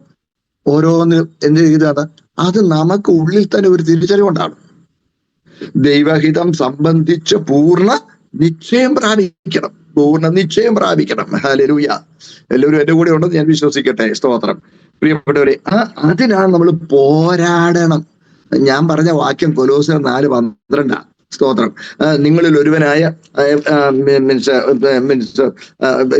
കൊലോസ്യരിൽ നിന്ന് അയച്ച സ്തോത്രം സഹോദരൻ, കൊലോസ്യ സഭയിൽ നിന്ന് അയച്ച ആ സഹോദരൻ, എപ്പഫ്രാസ്, ഞാൻ വായിക്കാം. നിങ്ങളിൽ ഒരുത്തനായി ക്രിസ്തുയേശുവിന്റെ ദാസനായ എപ്പഫ്രാസ് നിങ്ങളെ വന്ദനം ചെയ്യുന്നു. അടുത്തത്, നിങ്ങൾ തികഞ്ഞവരും ദൈവഹിതം സംബന്ധിച്ചൊക്കെ പൂർണ്ണ നിശ്ചയമുള്ളവരായി നിൽക്കേണ്ടതിന് അവൻ പ്രാർത്ഥനയിൽ നിങ്ങൾക്ക് വേണ്ടി എപ്പോഴും പോരാടുന്നു. കണ്ടോ, നമ്മൾ ഈ ദൈവഹിതം സംബന്ധിച്ച് പൂർണ്ണ നിശ്ചയം നമുക്ക് ഉണ്ടാകണം. എന്ത് ചെയ്യണം? പ്രാർത്ഥനയിൽ പോരാടുന്ന ഒരു അനുഭവം. എപ്പോഴാണ് ഈ പോരാട്ടമുള്ളത്? രണ്ട് എതിർശക്തികൾ, സ്തോത്രം, ഒരു ഒപ്പോസിറ്റ് ഫോഴ്സ് ഉള്ളപ്പോഴാണ് ഒരു പോരാട്ടത്തിന് ആവശ്യമുള്ളത്. അകത്തുനിന്ന് ഒരു പ്രേരണയുണ്ട്, ലോകത്തിൽ നിന്ന് ഒരു പ്രേരണയുണ്ട്. രണ്ട് ശക്തികളാണ്. നോക്കണേ, സ്തോത്രം. ലോകം, ജഡം, പിശാച് എന്നൊക്കെ കേട്ടിട്ടുണ്ടല്ലോ. പിശാചാ ശരിക്കും ശത്രു. അവനെന്ത് ചെയ്യും? ലോകത്തിൽ നിന്ന് ഇങ്ങനെ തിന്മയുടെ ശക്തി ഇങ്ങനെ വന്നുകൊണ്ടിരിക്കും. പിശാച് തന്നെ ദുർവ്യാപാരങ്ങളിലൂടെ നമ്മളെ സ്വാധീനിക്കാൻ ശ്രമിക്കും. പിന്നെ നമ്മുടെ അകത്തു നിന്നുള്ള ജഡം, കണ്ടോ, നമ്മളെപ്പോഴും ഈ പുറത്തിരിക്കുന്ന പിശാചിനെ കുറിച്ച് ബോധവാന്മാരായിരിക്കും. നമ്മളിലുള്ള പാപ സ്വഭാവത്തെ കുറിച്ച് നമ്മൾ ബോധവാന്മാരായിരിക്കണം. സ്തോത്രം. അതിനെക്കുറിച്ച് നമ്മൾ ബോധവാന്മാരായിരിക്കണം. അപ്പോൾ അതിനോട് നമ്മൾ ചെറുത്തു നിന്നെങ്കിലേ ദൈവഹിതം സംബന്ധിച്ച് നിശ്ചയമുണ്ടാകാൻ കഴിയുള്ളൂ. സ്തോത്രം. അല്ലെങ്കിൽ എന്റെ ഹിതമാണോ ദൈവഹിതമാണോ? എന്റെ ഹിതം മാറ്റി ദൈവഹിതം നടക്കണമെങ്കിൽ അവിടെ ഒരു പോരാട്ടം കഴിക്കാനുണ്ട്, നമുക്ക് അവിടെ ഉത്സാഹം കഴിക്കാനുണ്ട്. സ്തോത്രം. അപ്പോൾ ദൈവഹിതം സംബന്ധിച്ച് പൂർണ്ണ നിശ്ചയം പ്രാപിക്കണം. അപ്പോൾ രൂപാന്തരം വന്ന് കഴിയുമ്പോൾ ദൈവഹിതം സംബന്ധിച്ച് നമുക്ക് പൂർണ്ണ നിശ്ചയം പ്രാപിക്കുവാനായിട്ട് കഴിയും. പ്രിയപ്പെട്ടവരെ, സ്തോത്രം. ഇച്ചിരി കാര്യം കൂടെ ഇങ്ങനെ തുടർന്നൊന്ന് പറഞ്ഞോട്ടെ. I hope I made myself clear. അപ്പൊ സ്വർഗത്തിൽ കയറുക എന്നുള്ള ചിന്ത രണ്ടാമത് മതി. ഇവിടെ പിന്നെ ജസ്റ്റിഫിക്കേഷൻ കഴിഞ്ഞിട്ട് സാങ്ക്ടിഫിക്കേഷൻ ഇല്ലാതിരിക്കുന്ന ഒരാൾ സ്വർഗത്തിൽ പോകില്ല. എന്റെ പൊന്ന് സഹോദരങ്ങളെ, സ്വർഗത്തിൽ പോകുക എന്നുള്ള രണ്ടാം കാര്യമാണ്. ഞാൻ ഇന്നലെ പറഞ്ഞില്ലേ, സ്വർഗത്തിൽ പോകുക എന്ന് പറയുന്നത് രണ്ടാം കാര്യമാണ്. അതിന് സ്വർഗത്തിൽ പോകണ്ടേ? പോകണം. പക്ഷെ സ്വർഗത്തിൽ പോകുന്നതല്ല പ്രധാനം. എന്റെ കർത്താവ് എവിടോ അവിടെ ആയിരിക്കുന്ന പ്രധാനം. ഞാൻ ഒരു സംഭവം ഓർക്കണം കേട്ടോ. ടി ജി ഉമ്മച്ചനപ്പച്ചൻ എന്ന് പറയുന്ന ഭക്തനായ ദേവദാസങ്ങൾക്ക് അറിയാമായിരിക്കുമല്ലോ. അദ്ദേഹം വർഷങ്ങൾക്ക് മുമ്പ് പറഞ്ഞ ഒരു സംഭവമാണ്. അദ്ദേഹം പൂവമ്മല എന്ന് പറയുന്ന സ്ഥലത്ത് പോയി പ്രവർത്തിക്കുകയാണ്. അപ്പോൾ അവിടെ പിന്നെ സമുദായ ശക്തികൾ, സമുദായക്കാരായ ആളുകൾ, പ്രത്യേകിച്ച് പട്ടത്വ സഭകളിൽപ്പെട്ട ചില ആളുകൾ അദ്ദേഹത്തിന്റെ പ്രവർത്തനങ്ങളോട് വളരെ എതിർത്തു. കാര്യം പള്ളി എന്നുള്ള ആളുകൾ ഇവിടെ പോവില്ലേ, അതുകൊണ്ട് അപ്പോൾ എതിർത്തു. ഒരു ദിവസം അദ്ദേഹത്തിന്റെ ഒരു കൂട്ടുസോദരനും കൂടി ഇവിടുത്തെ പരസ്യം നടത്തിക്കൊണ്ടിരിക്കുമ്പോൾ മദ്യം മേടിച്ചു കൊടുത്ത് ചില പോക്രികളെ അങ്ങോട്ട് പറഞ്ഞു വിട്ടു. അവരെ ഒത്തിരി ഉപദ്രവിച്ച് ബോധം കെട്ടു. അവര് കാനയിലോട്ട് തള്ളിയിട്ട് ചവര് കളഞ്ഞു. കാന തള്ളി കാര്യം കിടക്കും. അങ്ങനെ ഇരിക്കുമ്പം സന്ധ്യ ആയപ്പം ഒരാള് കാളവണ്ടി കൊണ്ട് വന്നു. കാളവണ്ടി കൊണ്ട് അതുവഴി വന്നപ്പം ഈ കാളവണ്ടിക്ക് സന്ധ്യ ആകുമ്പോൾ വിളക്ക് കൊളുത്തു. അടിയിലൊരു ചിമിനി വിളക്ക്. ആ ചിമിനി വിളക്ക് കൊളുത്താനായിട്ട് അവര് കറക്റ്റ് കൊണ്ടുവന്ന് നിർത്തിയത് ഇവര് കാനെ കിടക്കുന്നിടത്ത്. ആരും ഇവരെ ശ്രദ്ധിക്കുന്നില്ല. പിന്നെ ചിമിനി വിളക്ക് കത്തിക്കാനായിട്ട് നിർത്തിയപ്പോ ചിമിനി വിളക്ക് കത്തിച്ചപ്പോ കാനയിൽ എന്തോ ഒരു ചെറിയ അനക്കം പോലെ. ഈ ചെറിയ അനക്കം പോലെ കണ്ടപ്പം എന്താന്ന് വെച്ചു നോക്കിയപ്പോഴേ രണ്ട് മനുഷ്യര് ആളുകളെ വിളിച്ചു കൂട്ടി മീൻസ് ഒരാളിനെ വളരെ മാരകമായി മുറിപ്പെട്ട അദ്ദേഹത്തിന്റെ കൂട്ടുസഹോദരനെ വീട്ടിലേക്ക് അയച്ചു. എന്നിട്ട് ഇദ്ദേഹത്തെ നമ്മുടെ അദ്ദേഹം പറഞ്ഞത് വണ്ടി കാളുവണ്ടി കുത്തി ചാരി നിർത്തി എല്ലാരും കൂടി വലിച്ചു വണ്ടിയെ കയറ്റി വീട്ടിൽ കൊണ്ടാക്കി. ആ കിടപ്പ് കിടന്ന് ഞാൻ ഒരു മാസത്തിലധികം കിടന്നുപോയി. അദ്ദേഹം പറഞ്ഞ് പക്ഷെ എന്റെ കൂട്ടുസഹോദരൻ 4-ാം ദിവസം മരിച്ചുപോയി. അടിയുണ്ട് എന്റെ കൂടെ. എനിക്ക് ഇച്ചിരി അസ്ഥിമുഴിപ്പ്, അദ്ദേഹം പറഞ്ഞ വാക്കുകൾ തന്നെ പറയും, എനിക്ക് ഇച്ചിരി അസ്ഥിമുഴിപ്പ് ഉണ്ടാകുന്നതുകൊണ്ട് ഞാൻ ചത്തില്ല. എനിക്ക് അവനെ ഒന്ന് കാണുന്നുണ്ടായിരുന്നു, അവന്റെ ശവമെങ്കിലും ഒന്ന് പോയി കാണുന്നുണ്ടായിരുന്നു. പക്ഷെ ഒത്തില്ല, ഞങ്ങൾ ഒന്നിച്ച് അടി കൊണ്ടായില്ലേ. ഞാനാ കൂടുതൽ പോകേണ്ടത്. ഇതിൽ അവന് പോയല്ലോ. എനിക്ക് അവനെ ഒന്ന് പോയി കണ്ടാൽ കൊള്ളാവുന്നുണ്ട്. ഞാൻ കർത്താവിന്റെ സ്ഥലവും ചേർക്കപ്പെടുന്നിരിക്കട്ടെ. അദ്ദേഹം പറയാണ്, എനിക്ക് അവനെ ഒന്ന് കാണുന്നുള്ള ആഗ്രഹം മുമ്പ് എപ്പോഴും ഉണ്ട്. അവനെ ഒന്ന് കാണുന്നതിന് മുമ്പ് എനിക്ക് എന്റെ കർത്താവിനെ കാണണം. കർത്താവിനെ കാണാനായിട്ട് ഞാൻ അങ്ങോട്ട് ചെല്ലുമ്പോ സ്തോത്രം കർത്താവിനെ കാണാൻ അപ്പൊ ഒരു മാലാഖ എന്നോട് ചോദിച്ചു എന്നിരിക്കട്ടെ, നീ നിന്റെ കൂട്ടുകാരനെ കാണുന്നില്ല? അയ്യോ, എനിക്ക് അവനെ കാണാം. അതിനു മുമ്പേ എനിക്ക് എന്റെ കർത്താവിനെ കാണണം. കർത്താവ് എന്ന് പറഞ്ഞാൽ നീ എന്നെ നസ്രായനായ യേശു ക്രിസ്തുവിനെ നിനക്കറിയാമല്ലോ, നിന്നെ ഇവിടെ കൊണ്ടുവരാനായിട്ട് അവൻ പിന്നെ യാഗമരണം മരിച്ചു. അറിയാം. അതുകൊണ്ട് അവൻ നരകത്തിൽ കിടക്കുക. നിർബന്ധമുണ്ടോ കാണാൻ? അത് കാണണം, നിർബന്ധമുണ്ട്. സങ്കല്പമായിട്ടു, ഓരോ സങ്കല്പമായിട്ടോ ആ നരകത്തിൽ കിടപ്പുണ്ട്. താഴോട്ട് നോക്കിക്കോളാം. താഴോട്ട് നോക്കാൻ ഞാൻ നോക്കുമ്പോ എന്റെ കർത്താവ് അവിടെ കിടക്കുന്നിരിക്കട്ടെ. ഞാൻ അപ്പോഴത്തെ ഇരുന്നുകൊണ്ടാ പ്രസംഗിച്ചോണ്ടത്. ആ കസറിൽ ചാടി കുതിച്ചെഴുന്നേറ്റ് പറഞ്ഞു, ഒറ്റ കുതിക്കൊക്കെ ഞാൻ നരകത്തിൽ ചെല്ലും. എന്റെ കർത്താവിന്റെ കൂടെ നരകത്തിലായിരിക്കുന്നതാണ് എനിക്ക് സ്വർഗത്തെക്കാൾ വലുത്. ഓ എന്റെ പൊന്നു സൗരങ്ങളെ, നിങ്ങൾക്കിത് മനസ്സിലാകുന്നുണ്ടോ? സ്വർഗത്തിൽ കയറുക എന്നുള്ള ചിന്തയൊക്കെ രണ്ടാമത് മാറ്റിവെക്കാൻ. സ്വർഗത്തിൽ കയറുക എന്നുള്ള ചിന്ത മാറ്റിവെക്കാൻ.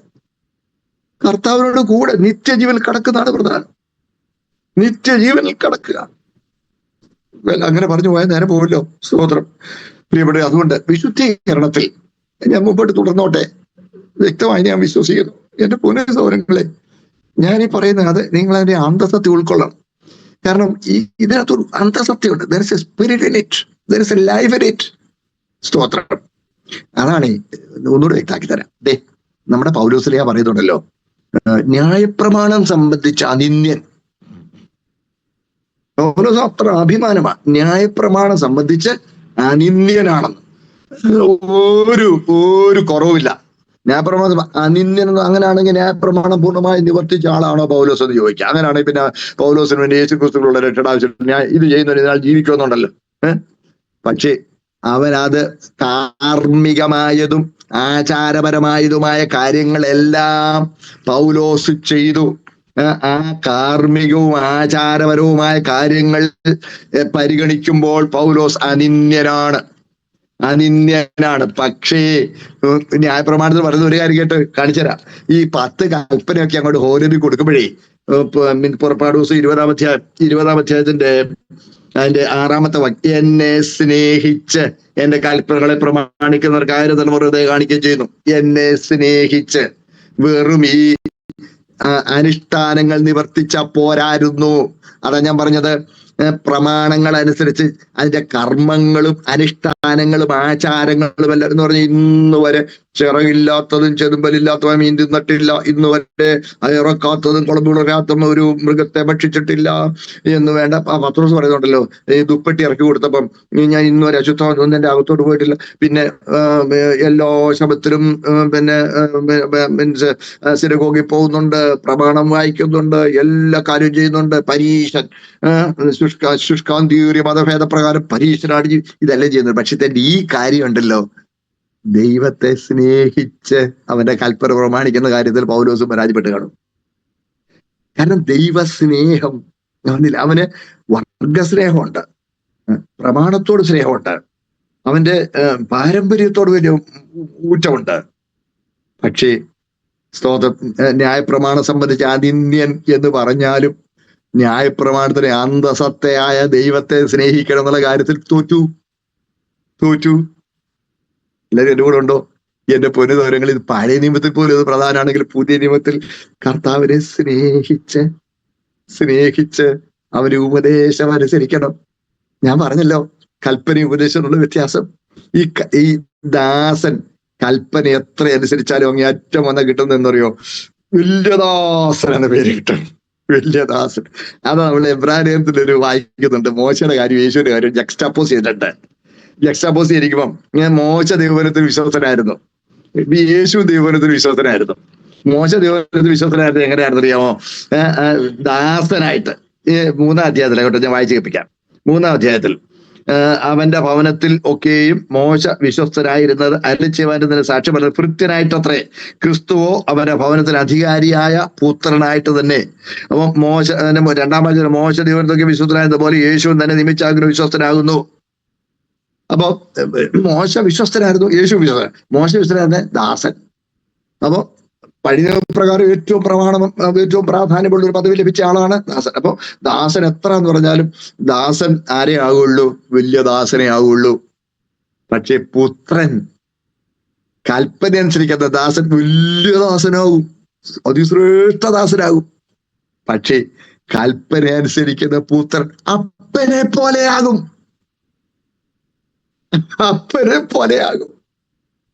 അതാ അവരെ ദിവ്യ സ്വഭാവത്തോട്, അവര് ദിവ്യ രൂപത്തോട് അനുരൂപരാകാൻ നമ്മളെ മുൻനിയമിച്ചിരിക്കുക.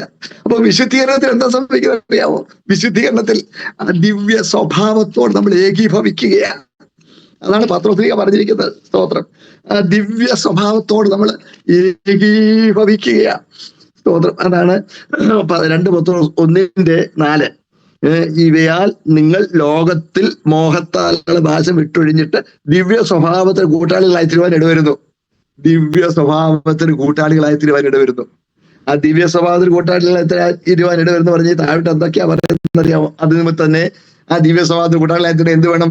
അത് നിമിത്തം തന്നെ നാം സകല ഉത്സാഹം കഴിച്ച് വിശ്വാസത്തോട് വീര്യത്തോട് പരിചാരത്തോട് ഭക്തി സ്നേഹവും കൂട്ടിക്കൊള്ളണം. താഴെ പറയുന്നു, ഇങ്ങനെ ചെയ്താൽ നിങ്ങൾ ഒരു നാൾ വിടറിപ്പോകാതെ നമ്മുടെ കർത്താവ് രക്ഷിതാവുമായ യേശുക്രിസ്തു നിത്യരാജ്യത്തിലേക്കുള്ള പ്രവേശനം ധാരാളമായി പ്രാപിക്കും. ഹല്ലേലൂയ. സ്തോത്രം. അതുകൊണ്ട് അയ്യോ കൂടുതൽ പറഞ്ഞോ എന്ന് കൂടുതലൊന്നും പറഞ്ഞു. ഞാൻ എന്റെ വിഷയം തന്നെയാ ഇത്, വിശുദ്ധീകരണം തന്നെയാ ഞാൻ പറഞ്ഞുകൊണ്ടിരിക്കുന്നത്. സ്തോത്രം. പ്രിയപ്പെട്ട അതുകൊണ്ട് ഇനി ഒരു കാര്യം മറക്കല്ലേ, ഈ വിശുദ്ധീകരണം നമ്മൾ ഒരു കാര്യം, ഈ ആത്മിക ജീവിതവും ഭൗമിക ജീവിതവും എന്ന് പറഞ്ഞ് ഈ 2 കമ്പാർട്ട്മെന്റലൈസ് ചെയ്യാൻ നമുക്ക് അനുവാദമില്ല. അതിന് നമുക്ക് അതിന് അനുവാദം തരുന്നില്ല. We are not to compartmentalize secular life and spiritual life, because to a believer there is only spiritual life. കാര്യം എന്താ അറിയാമോ? നമ്മളെ രാജകീയ പുരോഹിത വർഗമാക്കിയിരിക്കുക. രാജകീയ പുരോഹിത വർഗം എന്ന് പറഞ്ഞാൽ രാജാവെന്ന് പറയുന്നത് ഒരു സെക്യുലർ ഓഫീസ് അല്ലേ? പുരോഹിതൻ ഒരു സ്പിരിച്വൽ ഓഫീസ് അല്ലേ? നമ്മൾ ഇത് രണ്ടും കൂടാ. നോക്കണേ, നമ്മുടെ ഭൗമിക ജീവിതവും ആത്മീയമാണ്, ആത്മീയ ജീവിതവും ആത്മീയമാണ്. സ്തോത്രം. നമ്മുടെ ഭൗമിക ജീവിതത്തിൽ നമ്മൾ ആത്മീയന്മാരായിരിക്കണം. നമ്മുടെ ഭൗമിക ജീവിതത്തിൽ സൗരങ്ങളെ, നിങ്ങളൊരു കമ്പ്യൂട്ടർ ഓപ്പറേറ്റർ ആണോ? നിങ്ങളൊരു സ്പിരിച്വൽ കമ്പ്യൂട്ടർ മാൻ ആണോ? നിങ്ങളുടെ ഡ്രൈവർ ആണോ? B A spiritual driver. നിങ്ങൾ നഴ്സ് ആണോ? B A spiritual nurse. നിങ്ങളൊരു അക്കൗണ്ടന്റ് ആണോ? B A spiritual accountant. സ്തോത്രം. നിങ്ങളൊരു ടീച്ചർ ആണോ? B A spiritual teacher. നിങ്ങളൊരു മാനേജർ ആണോ? B A spiritual manager. Hallelujah. സ്തോത്രം. എന്റെ സൗരങ്ങളെ, ഞാന് സ്പിരിച്വൽ മാനേജർ എന്നൊക്കെ പറയുമ്പോ മറക്കാതിരിക്കാൻ ഒരു ഉദാഹരണം പറയാം. സ്തോത്രം. ഒരു പ്രമുഖ പട്ടണത്തിലെ ഒരു വലിയൊരു ബിസിനസ്സുകാരൻ, ഐഡന്റിഫൈ ചെയ്യാതിരിക്കാനായിട്ട് ഞാൻ ഐഡന്റിറ്റി പറയാത്തത്, ലോകത്തിന്റെ വഴികളിൽ ജീവിച്ചു. ഭയങ്കര പണക്കാരനാണ്. ലോകത്തെ വഴി വലിയൊരു ഓഫീസ് സൗകര്യങ്ങൾ വല്ലതും ഉണ്ട്. വലിയ ബിസിനസ്സുകാരനാണ്, വലിയ ധനാഠ്യനാണ്. ലോകത്തിന്റെ വഴികളിൽ ക്രിസ്തുമസും ഓണവും ഒക്കെ വരുമ്പോഴത്തേനും വലിയ പാർട്ടിയാണ്. വീടൊക്കെ വലിയ ഗാർഡൻ പോലെ അലങ്കരിച്ച് വലിയ പാർട്ടിയാണ്. അറിയപ്പെടുന്ന സിനിമാ നടിമാരെയും ഒക്കെ കൊണ്ടുവന്ന നൃത്തവും സംഗീതവും ആ ലെവലിൽ ജീവിക്കുന്നതാണ്. ജീവിതത്തിൽ സമാധാനമില്ലാതായി. ദൈവത്തിന്റെ കരുണയാൽ രക്ഷിക്കപ്പെട്ടു. പരമാർത്ഥമായി രക്ഷിക്കപ്പെട്ടു. ഞങ്ങൾ നമ്മൾ അടുത്ത ഒരു ബന്ധം ഉണ്ടാകാൻ ദൈവം കൃപ തന്നു.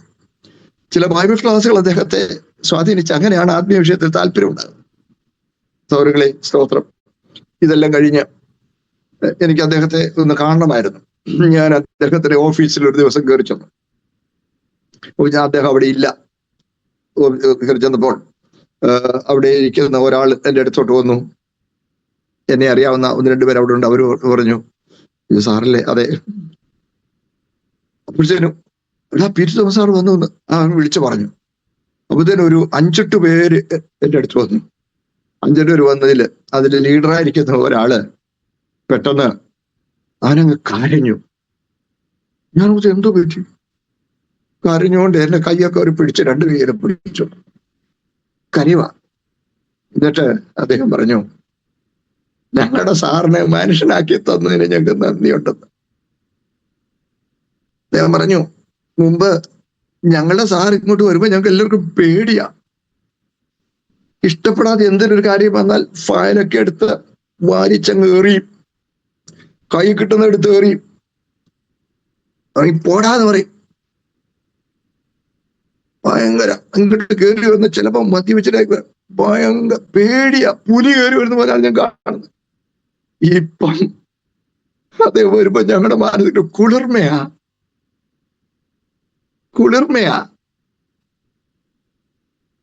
അദ്ദേഹത്തിൽ രൂപാന്തരം വരുവാൻ ദൈവം നിങ്ങളെ ഉപയോഗിച്ചല്ലോ എന്ന് പറഞ്ഞ് കരയുമായിരുന്നു. സൗരങ്ങളെ, സ്പിരിച്വൽ മാനേജർ എന്ന് പറഞ്ഞാൽ മനസ്സിലായോ? സ്തോത്രം. സെക്കുലർ ഓഫീസും സെക്കുലർ ലൈഫെന്നും സ്പിരിച്വൽ ലൈഫെന്നും രണ്ടില്ല. നിങ്ങളെ കൂടെ ജോലി ചെയ്യുന്നവർ നിങ്ങളൊരു പ്രത്യേകത കാണണം. നിങ്ങൾ വിശുദ്ധനാണെന്ന് കാണണം. നിങ്ങൾ വേറെപ്പെട്ടവനാണെന്ന് കാണണം. നിങ്ങൾ വിശേഷതയുള്ളവനാണെന്ന് കാണണം. നിങ്ങളൊരു ദൈവമൈതലാണെന്ന് കാണണം. സ്തോത്രം. പ്രിയപ്പെട്ടവരെ, അതുകൊണ്ടാണ് മുമ്പേ ഞാൻ പറഞ്ഞല്ലോ, ഡ്യൂട്ടി അല്ല. അതാ 1 കൊരിന്ത്യർ 10-31 വാക്യത്തിൽ, ആകയാൽ നിങ്ങൾ തിന്നാലും കുടിച്ചാലും എന്തു ചെയ്താലും എല്ലാം ദൈവത്തിന്റെ മഹത്വത്തിനായി ചെയ്യുവീൻ. അതാ വചനം നമുക്ക് മാർഗദർശനമാണെന്ന്, ഉപാധിയാണെന്ന് പറഞ്ഞ ഇപ്പൊ മനസ്സിലാവും. ഇതാ വചനം. ഇത് വിശ്വസിക്കണം, അനുസരിക്കണം. നിങ്ങൾ തിന്നാലും മനുഷ്യന്റെ പേഴ്സണൽ ടേസ്റ്റ് അനുസരിച്ചല്ലയോ ചാപ്പാട് തീരുമാനിക്കട്ടെ. ഞാൻ എന്നാ കഴിക്കണം എന്നുള്ളത് എന്റെ പേഴ്സണൽ ടേസ്റ്റ് അനുസരിച്ചല്ലേ തീരുമാനിക്കുന്നത്.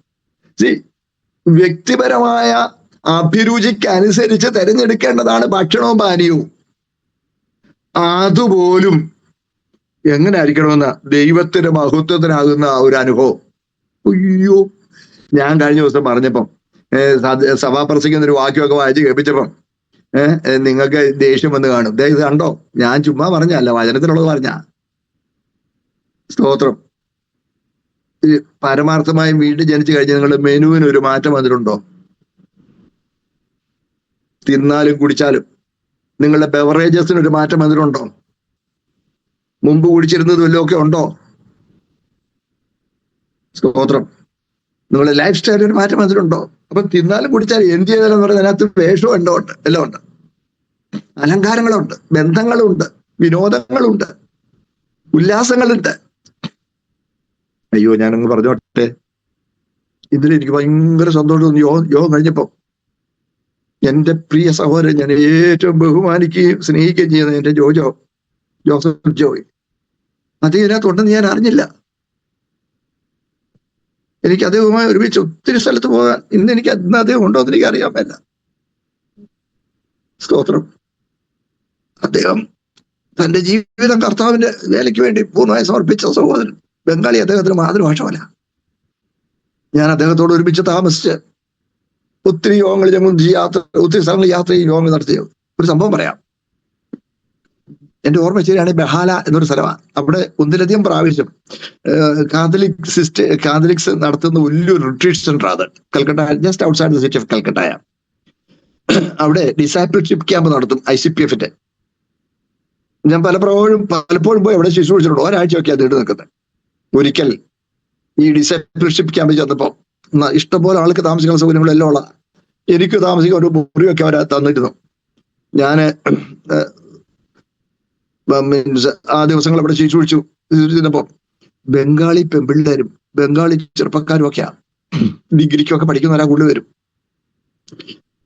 ഒരു ദിവസം ഞാൻ പല ദിവസങ്ങൾ അടുപ്പിച്ച് ഇങ്ങനെ വചനം പറഞ്ഞ് ഡിസൈപ്പിൾഷിപ്പാ ഞങ്ങളുടെ വിഷയം. ഒരു ദിവസം രാത്രിയിൽ കൂടി വരവിൽ വലിയ ആത്മപ്രവർത്തനമുണ്ടായി. അതുള്ളത് കൊണ്ടാന്ന് പറഞ്ഞ അന്യവാട് പറഞ്ഞ് തുള്ളിച്ചാടിയെന്നല്ല ഞാൻ പറയുന്നത്. ആളുകളെ ഹൃദയങ്ങൾ മഥിക്കപ്പെടുകയായിരുന്നു.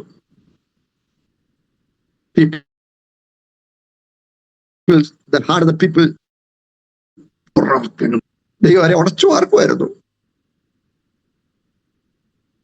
സ്തോത്രം. പരിശുദ്ധാത്മാവിന്റെ ഹൃദയങ്ങളിൽ പ്രവർത്തിച്ചു. ജോജോ ഒടുവിൽ എഴുന്നേറ്റ് ഓട്ടക്കോളൊക്കെ കൊടുത്ത് അവർക്ക് വേണ്ടിയൊക്കെ പ്രാർത്ഥിച്ചു. അത് കഴിഞ്ഞ് ഞങ്ങൾ ഡിന്നർ കഴിഞ്ഞ് തിരിച്ചു പോയി. പിറ്റേന്ന് രാവിലെ ഞാൻ എന്റെ മുറിയിൽ നിന്നിറങ്ങി ഡൈനിങ് ഹാളിലോട്ട് പോവാ. കുറച്ച് നടന്നു പോകണം ഡൈനിങ് ഹാളിലോട്ട് പോകാൻ. ജോജോയുടെ മുറിയിൽ നിന്ന് ഇറങ്ങി വന്ന് ഞങ്ങൾ രണ്ടുപേരുണ്ടെങ്കിൽ നടന്നു പോകുമ്പോ ലേഡീസിന്റെ ഡോർമിട്രിയുടെ മുമ്പിലുള്ള വഴിയായിട്ട് ഞങ്ങൾ പോകുന്നത്. അപ്പൊ ഞങ്ങള് വരുന്ന കണ്ടിട്ട് പെൺപിള്ളേര് കുറച്ച് പേര് അവരും ഡൈനിങ് ഹാളിലോട്ട് പോകാനുള്ളവർ ഇറങ്ങി വന്നു. ഒരു 5-8 പേര് ഇറങ്ങി വന്നു. അപ്പൊ ഞങ്ങൾ വരുന്ന കണ്ടിട്ട് അവർ ഞങ്ങൾക്ക് വേണ്ടി വെയിറ്റ് ചെയ്തു. ഞങ്ങള് ചെന്ന് അടുത്ത് ചെന്നപ്പോ ജോജോ അവരത് ഇന്നലെ നിങ്ങളുടെ മുറിയിൽ രാത്രി കള്ളം കയറിയോ? കുട്ടികൾ എന്ത് പറഞ്ഞ് കള്ളം കയറിയോ? അല്ല, നിങ്ങളെ വിലപ്പെട്ടത് പലതും കാണാനില്ലല്ലോ എന്ന് പറഞ്ഞാൽ അവരുടെ ആഭരണങ്ങളെല്ലാം മാലയും കാതിപ്പൂവും എല്ലാം അവർ ഊരിയേക്കുക.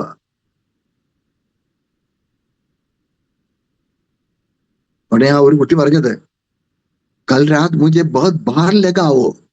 ഇന്നലെ രാത്രിയിൽ ഇതെല്ലാം എനിക്ക് വലിയ ഭാരമായിട്ടും ഞാൻ ആഭരണം എന്നൊരു വാക്ക് പോലും അവിടെ പറഞ്ഞില്ല.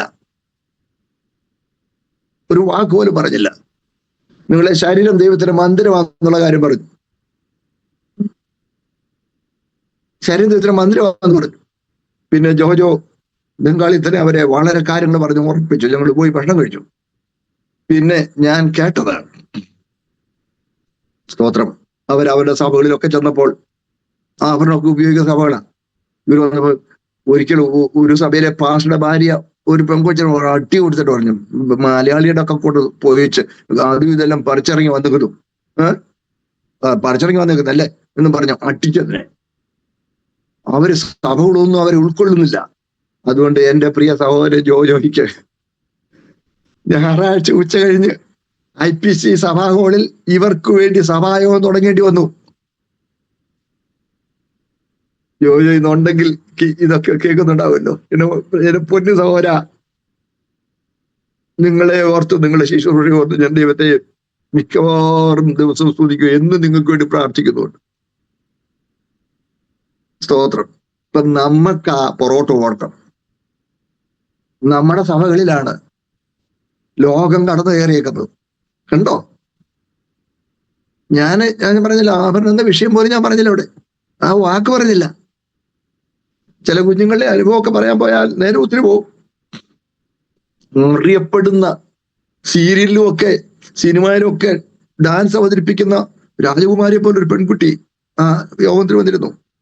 അവൾ പൂർണ്ണമായും ആ പഴയ ജീവിതത്തോട് യാത്ര പറയാൻ തീരുമാനിച്ചു. സ്തോത്രം. ക്രിസ്തുവിന് പുതിയ സൃഷ്ടിയായി. അതാ വിശുദ്ധീകരണം. വിശുദ്ധീകരണം. തിന്നാലും കുടിച്ചാലും എന്ത് ചെയ്താലും, ഇങ്ങനെ ഞാൻ പറഞ്ഞോട്ടെ, തിന്നാലും കുടിച്ചാലും ഉടുത്താലും അലങ്കരിച്ചാലും വിശ്രമിച്ചാലും വിനോദിച്ചാലും കൂട്ടുകൂടിയാലും സംസാരിച്ചാലും, സ്തോത്രം, എന്ത് ചെയ്താലും പ്രവർത്തിച്ചാലും പ്രതികരിച്ചാലും എന്ത് ചെയ്താലും സകലവും കർത്താവായ യേശുക്രിസ്തു നാമത്തിൽ എല്ലാം ദൈവത്തിന്റെ മഹത്വത്തിനായി ചെയ്യുവേൻ. സ്തോത്രം. പ്രിയപ്പെട്ടവരെ, താഴോട്ട് പറയുമ്പോൾ ഇത് തന്നെ ആവർത്തിച്ച് പറയുന്നു. കൊലോസ്യർ 3:17 കേട്ടോ, വാക്കിനാലോ ക്രിയയാലോ എന്ത് ചെയ്താലും സകലവും കർത്താവായ യേശുവിന്റെ നാമത്തിൽ ചെയ്തും അവൻ മുഖാന്തരം പിതാവായ ദൈവത്തിന് സ്തോത്രം പറഞ്ഞുകൊണ്ടിരിപ്പേൻ. ഇതും ദൈവവചനമാ കേട്ടോ, ഇതും ദൈവവചനമാ. നിങ്ങൾ ആത്മീയ ജീവിതമൊന്നും ഭൗമിക ജീവിതമൊന്നും ബൈഫർക്കേറ്റ് ചെയ്യരുത്. Don't put them into two water-tight compartments. നമുക്ക് ആത്മീയ ജീവിതമേ ഉള്ളൂ, ആത്മീയ ജീവിതമേ ഉള്ളൂ. പ്രിയപ്പെട്ടവരെ, എന്റെ കൂടെ ഉണ്ടാകണേ.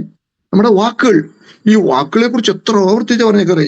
ചില വാക്കുകൾ ഒന്ന് വായിച്ച് കേൾപ്പിച്ച് വേഗം പോവാം. എഫേസ്യർ 4:29 കേൾക്കുന്നവർക്ക് ആത്മ കൃപ ലഭിക്കത്തക്ക നല്ല വാക്കല്ലാതെ ആകാത്തതൊന്നും നിങ്ങളുടെ വായിൽ നിന്ന് പുറപ്പെടരുത്. കൊലോസ്യർ 4:6 നിങ്ങളുടെ വാക്ക് എപ്പോഴും കൃപയോടുകൂടി ഉപ്പിനാൽ വിവരിത്തുമായിരിക്കട്ടെ. കൊലോസ്യർ 3:17 ഇപ്പൊ ഞാൻ പറഞ്ഞല്ലോ, വാക്കിനാലോ ക്രിയാലോ എന്ത് ചെയ്താലും. ഇനി ഒരു മുന്നറിയിപ്പൂടെ ഞാൻ പറയാം. സ്തോത്രം. പ്രിയപ്പെട്ടവേ, അതെ, എന്നാൽ മത്തായി 12:36 എന്നാൽ മനുഷ്യൻ പറയുന്ന ഏത് നിസാര വാക്കിനും ന്യായവിധി ദിവസത്തിൽ കണക്ക് ബോധിപ്പിക്കേണ്ടി വരുമെന്ന് ഞാൻ നിങ്ങളോട് പറയുന്നു. യേശു പറഞ്ഞ സ്തോത്രം. വാക്കുകൾ, വാക്കുകൾ ദൈവം മനുഷ്യൻ തന്നിരിക്കുന്ന ഏറ്റവും സവിശേഷ ഗുണവിശേഷങ്ങളിൽ ഒന്നാണ്, വലിയ കഴിവുകളിൽ ഒന്നാണ് സംസാരശേഷി, സിസ്റ്റമാറ്റിക് ലാംഗ്വേജ്. അത് വേറെ ഒരു ജീവിക്കുമില്ല. മൃഗങ്ങളെ ശബ്ദം ഉണ്ടാക്കും, they make noise, but voice നമുക്കേ ഉള്ളൂ. കാക്കകളെ വരുന്നെല്ലാം കാക്കാ കാക്കാ കാന്ന. മനുഷ്യൻ അങ്ങനല്ല. അവർക്ക് സിസ്റ്റമാറ്റിക് ലാംഗ്വേജ് ഇല്ല, നമുക്കൊരു സിസ്റ്റമാറ്റിക് ലാംഗ്വേജ് ഉണ്ട്. ദൈവം നമുക്ക് തന്നിരിക്കുന്ന ഈ സവിശേഷമായ ഈ കഴിവ് ദൈവനാമത്തിന്റെ മഹത്വത്തിൽ ഉപയോഗിക്കണം. സ്തോത്രം. പറയുന്നത് നിസാര വാക്കിന് ന്യായ ദിവസം കണക്ക് ബോധിപ്പിക്കണം. വിശുദ്ധീകരണം. വചനമാണ് പ്രമാണം എന്ന് പറഞ്ഞാൽ മനസ്സിലായല്ലോ. ഇനി രണ്ടാമത് ഞാൻ ഉപാധി പറഞ്ഞിട്ട് പരിശുദ്ധാത്മാവ്. പരിശുദ്ധാത്മാവ് ഞാൻ നിങ്ങളോട് പറഞ്ഞു, പരിശുദ്ധാത്മാവ് നമ്മളെ ബലാത്കാരം ചെയ്യില്ല. അതും എൻ്റെ പ്രിയ സഹോദരൻ ചോദിച്ച ചോദ്യത്തിനകത്തുണ്ട്. പരിശുദ്ധാത്മാവ് ബലാത്കാരം ചെയ്യലെന്ന് ഞാൻ പറഞ്ഞു. പിന്നെ യോഹന്നാൻ 16:13 ഇങ്ങനെ കാണുന്നു, സത്യത്തിന് ആത്മാവ് വരുമ്പോഴോ അവൻ നിങ്ങളെ സകല സത്യത്തിലും വഴി നടത്തും. കണ്ടോ, സകല സത്യത്തിലും പരിശുദ്ധാത്മാവ് നമ്മളെ വഴി നടത്തും. നടക്കുക. നോക്കണേ, ഈ വഴി നടത്തുമെന്ന് പറയുമ്പോ ഈ നമ്മുടെ വാഴ്ത്തപ്പെട്ട കർത്താവ് തന്നെ കുറിച്ചാണ് പറഞ്ഞിരിക്കുന്നത്, ഞാൻ നല്ല ഇടയനാകുന്നതാണ്. നല്ല ഇടയൻ എന്ന് പറഞ്ഞു വെച്ച് പറയുന്നത് ആടുകളുടെ കാര്യം പറയുന്നത്. ആടുകളുടെ ഇടയൻ എന്ന് പ്രത്യേകം എടുത്തു പറയുന്നുണ്ട്. അല്ല കന്നിന്റെ ഇടയനല്ല. കന്നിന് ഇടയൻ എന്ന് പറയാറില്ലല്ലോ. ആടുകളെ ഇടയൻ. ഈ ആടുകളെ ഇടയൻ ആടുകളെ നയിക്കുന്ന എങ്ങനെ അറിയാമോ? ആടുകളെ നയിക്കുന്നത് മുമ്പിൽ ഒരു ഫ്ലൂട്ടും വായിച്ചോണ്ട് ഇടയൻ ഇങ്ങനെ നടന്നു പോവുക. ആടുകൾ അവന്റെ ശബ്ദം കേട്ട് പുറകെ ചെല്ലും. സ്തോത്രം. നമ്മുടെ നാട്ടിലൊക്കെ കുറവാണെങ്കിൽ ഞാൻ നോട്ട്സിലൊക്കെ കണ്ടിട്ടുണ്ട്. ഇടയനിങ്ങനെ ഒരു ഫ്ലൂട്ട് വായിച്ച് അവനിങ്ങനെ അങ്ങ് നടന്നു പോവാ. പതിയെ നടക്കുള്ളൂ. ആടുകളെല്ലാം അവന്റെ പുറകെ അവന്റെ ശബ്ദം കേട്ടുകൊണ്ട് നടക്കും. ഇടയ്ക്കിടയ്ക്ക് വല്ല ആടും വഴിയരികിൽ എന്തെങ്കിലും നല്ല ഇഷ്ടപ്പെട്ട എന്തെങ്കിലും ഒരു പുല്ലോ ഒരു കിളുന്നോ കണ്ടാൽ അത് തിന്നുകൊണ്ടിരിക്കുകയാണെങ്കിൽ പെട്ടെന്ന് ഇടയന്റെ ശബ്ദം ദൂരെയായപ്പോൾ പെട്ടെന്ന് തീറ്റ നിർത്തി വെച്ച് അലച്ചോണ്ട് ഒറ്റ ഓട്ടം ഓടുന്നതാണ്. ഓടിച്ചത് കൂട്ടത്തിൽ കൂടും. എന്നാൽ നിങ്ങൾ കേട്ടിട്ടുണ്ടായിരിക്കുമല്ലോ, leading a flock and driving a herd of cattle. ആടിന് മുമ്പിൽ നടന്ന് ഇങ്ങനെ ഫ്ലൂട്ട് വായിച്ചോടം പോയാൽ മതി, ശബ്ദം കേട്ട് അനുഗമിക്കുക. സ്തോത്രം. അങ്ങനെയാ നമ്മളെ വഴി നടത്തുന്നത്. സ്തോത്രം. പരിശുദ്ധാത്മാവ് കർത്താവാ, ത്രിയേക ദൈവത്തിലെ ഒരാളാ. പരിശുദ്ധാത്മാവും കർത്താവും പിതാവും ത്രിയേക ദൈവത്തിലെ 3 ആളത്വങ്ങളാ.